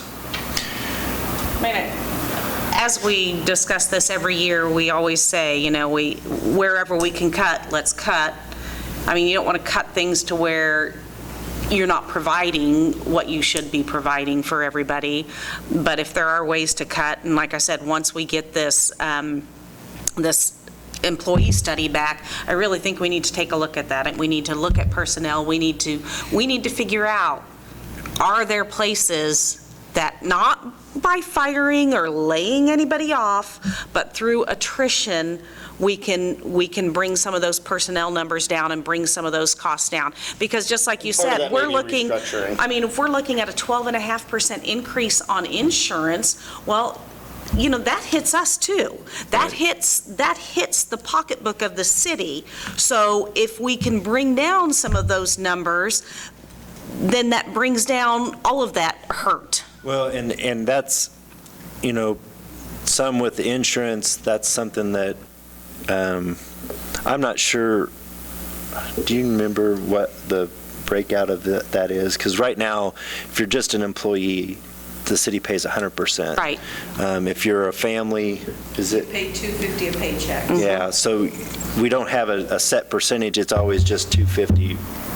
So that's something, when there's an increase, that increase is just to the city. Right, Not necessarily to the employee. And I don't want to be the city administrator saying, hey, just charge it to the employees. But often when cities are looking at increases for insurance, especially with health insurance, you start looking at, is there a little more of that cost sharing between the employee and the city. We haven't looked at that. We haven't touched that.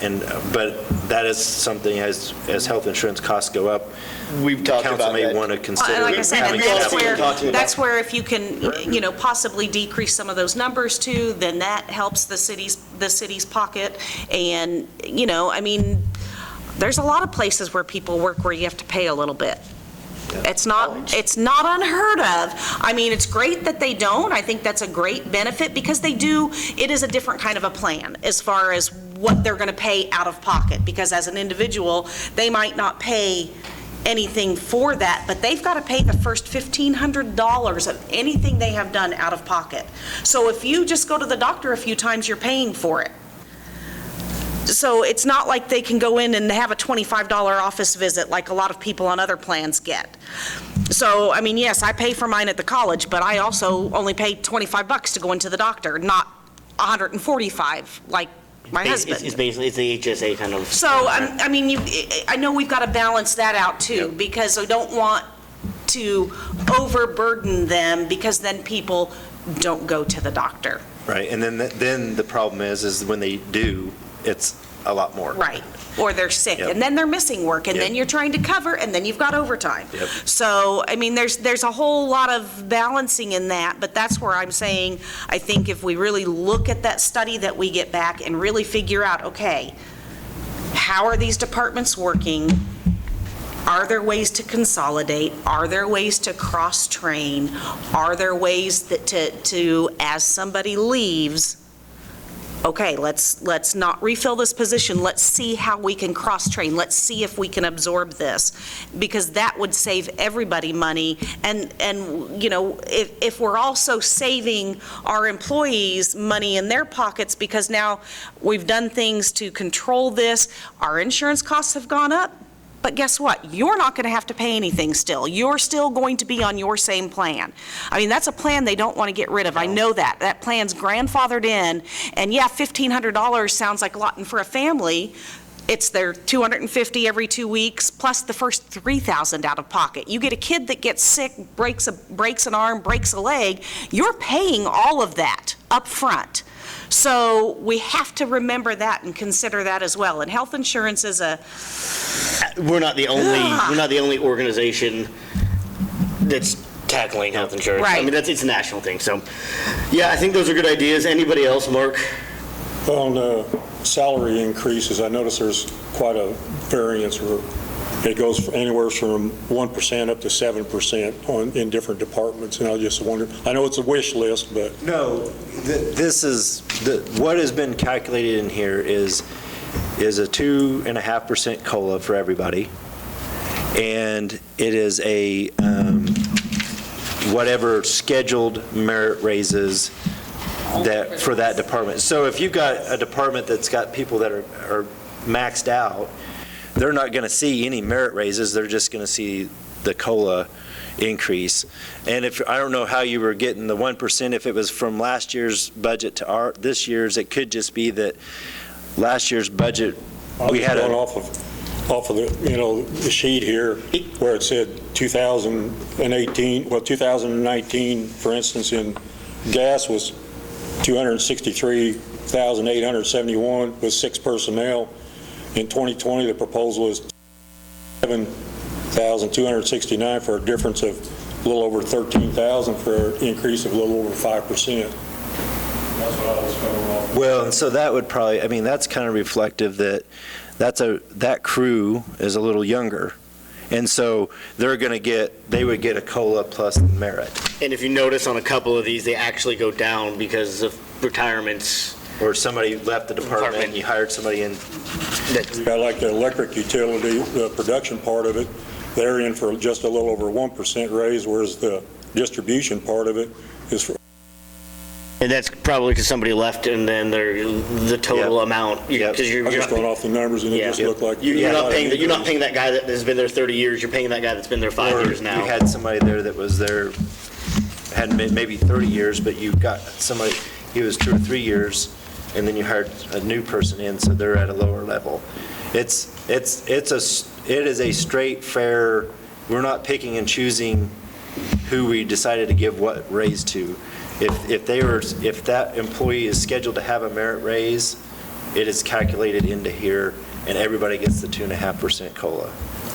It also makes a difference in the departments, how many they have on family plan insurance or how many are on single plan insurance. When I was Yeah. calculating those out. For the personnel expenses, those. That's going to show. Second question is that when it says 2017 actual or 2018 actual, was that actually what we had? Those are the actuals per this, not necessarily per the audit, but the audit is, there's the way that, there's some things that they use and that doesn't necessarily show up in the Notice some of them financial have report. changed. But, Like on 27, what's this one?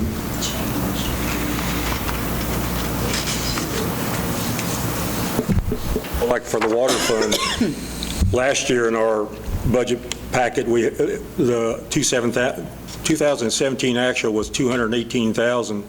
The budget for this year, the 2017 actual is $268,000, almost a $50,000 difference. in water, Yeah. So you're saying the Actual 2,000, Are you 268, talking about the unencumbered balance? yeah. So these are reflective of, there again, there's some nuances in how the financial software calculates what we see in here and what is in the audit. So what I've done is this number is the number at the beginning of 2019 based on our treasurer's report. What I do is just to make it easy for me, and so that because these show the expenditures and stuff, this net income is what we showed on our financial report as net income. This is then back calculated just from this.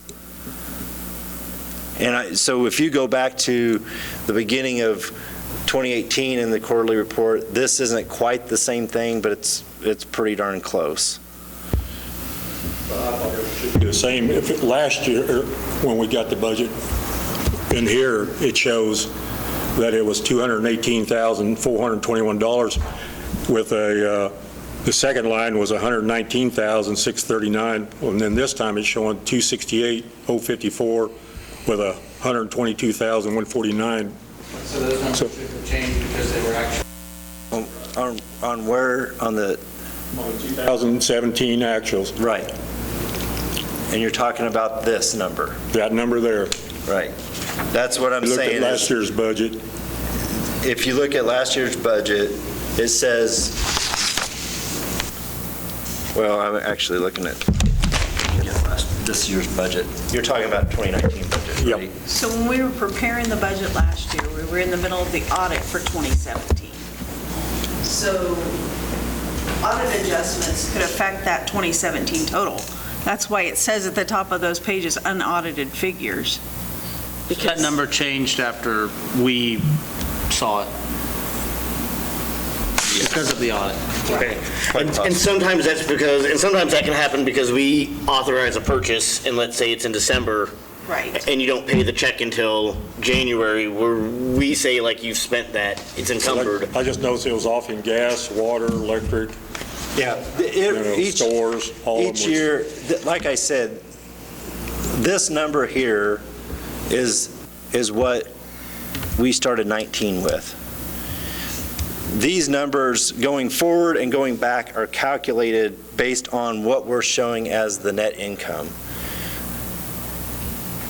So they might be a little bit different because this number changed from what we were projecting 2019 to be. So the 2018 numbers that are shown on here These numbers, are not final numbers because there's still an audit going on. So last year when we got those numbers, the audit was still going on for 2017. So now the numbers in 2017 column are the actual audited numbers. Is that what I'm getting? yes, Okay. all these actuals here should be. This number here should be what is what has been reflected in this, in the financial report, but it's because it's 17 and it's an audited number, it would be reflective of what we had. But I'm back calculating this value based on what I know as was the net income each of these years. But our 2018 numbers right now could be a little different next year after the audit comes and it is the actual audited number. Yeah. Okay. Yeah.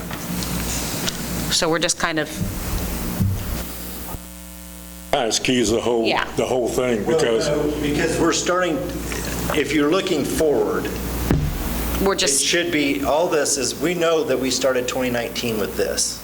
Now, that honestly could change because of the audit of 18 could impact this number. But then this is, we're saying that's what we ended up in 2018. this is a calculation Right.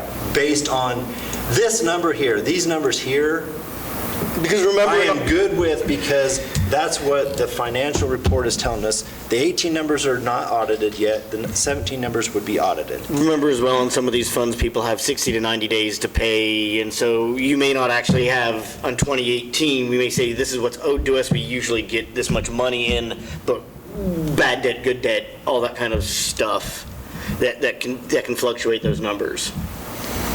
And the reason why I show this is just so that we can understand what happens to the money in that fund as we go forward, really. These numbers are there just to be reflective. In my mind, I'm looking more, here's what we have. We're projecting we're going to be $12,000 in the red this year. That's going to make our unencumbered balance here. This automatically carries up here. We said 2020 proposed is $230,000 in the hole. That's going to make the unencumbered balance this.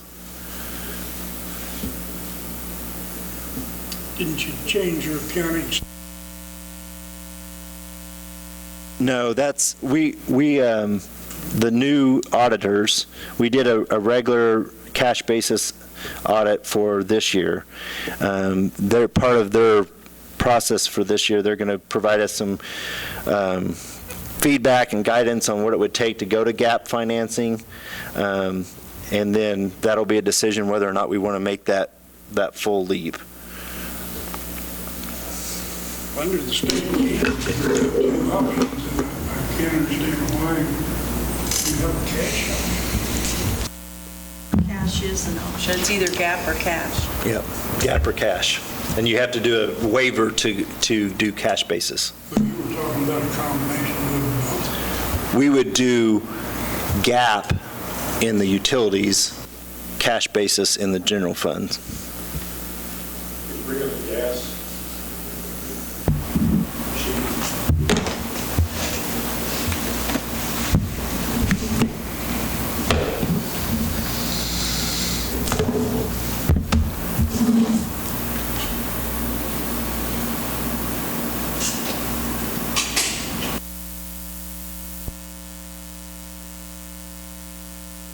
Comment. I spoke to your attorney, and you can spend that $300,000.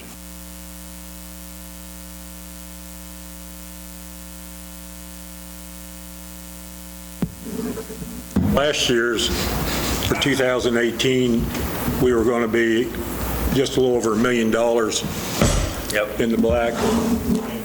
This year, we're $500,000. So somewhere in there, we lost about $500,000. Well, we lost $210,000. We were projecting that we were going to, $200,000 make ahead. $200,000. So we're actually lost $200,000. So that's $400,000 difference. Yeah, Is that partly on sales? that would be a lot on sales. That we projected that, hey, we're going to sell this, and then just didn't Right. happen. And if you, well, and you can't see, that was when, remember, we just talked about this last night? yeah. And I think, I'm not sure, that's what. We've moved that those was the numbers revenue down. projected for 18, and we sold, $1,500 less than that. Yeah, about one. Now, we did have some increases, or savings over here because we had budgeted 18, the budget for both of those was $2,500. So together we had 1.4. So we saved about $1 million, but we were about 1.5 off, so there's $500,000. That's why we're trying to get these lined up a little bit better. And if you look at the overview for this year, that's why it shows that loss, which we talked about, we might need to start making sure that we use that non-gas cost adjustment and modifying it in the stop loss calculation.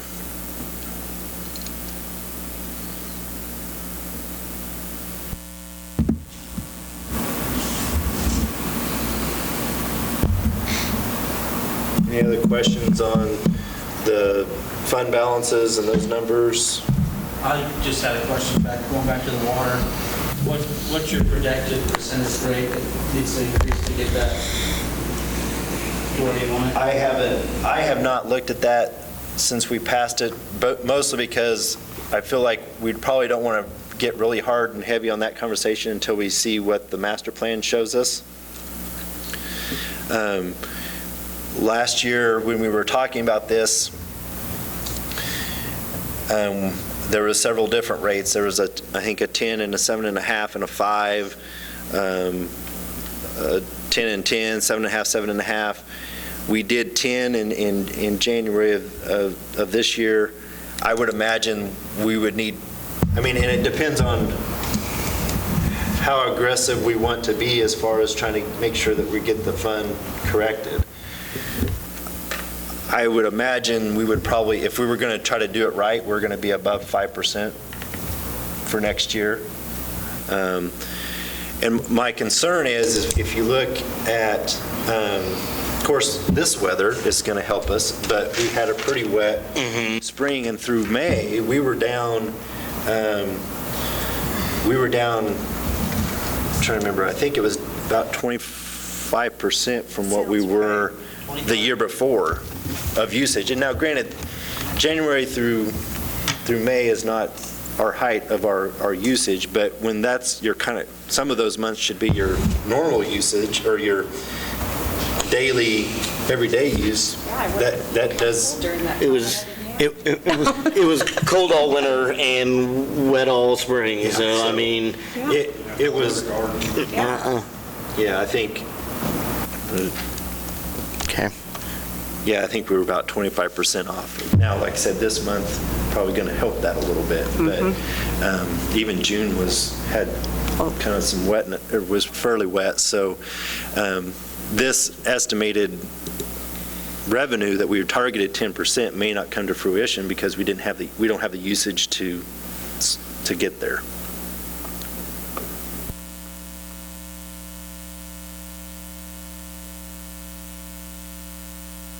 Right, that's what I was talking about. Now, through so far this year,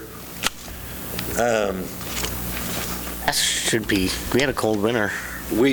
so far this year, we are up $300,000 in gas. I don't have gas. So I'm all electric. it's kind of rebounded from where we were last year. It doesn't look like we're going to end up in the hole like we did. But my thought is we project 119. We may kind of see where we end up this year. And if we feel like we need to, we may adjust that, like that non-gas cost, because that non-gas cost, which is used in the stop loss, which is like our energy cost adjustment on the gas side, it's called the stop loss adjustment. It hasn't changed since I was here. It may have changed when Carl was here early on. I don't think it's changed for several years before I got here. So it's something that probably should be adjusted up because it's meant to capture inflationary things that happen to our everyday costs to provide that service. Yeah. It's kind of meant to capture some of our fixed costs that we have, so. Any other questions?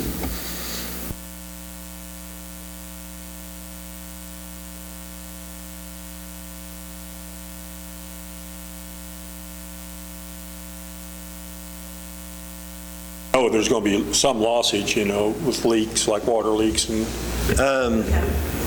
Go ahead.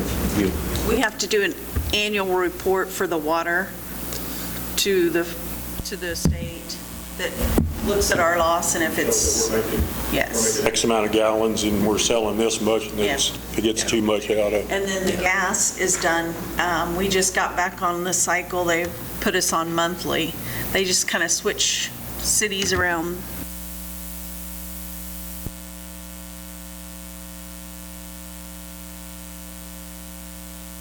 And that's something, I don't know the master plan that they specifically looked at that. I know they looked at our production and what we were selling. They looked at all that. And then, but, so that may be something that we include as part of our electric master plan. Because I think we kind of have a decent idea of some of that, but it may be worthwhile to take a closer look.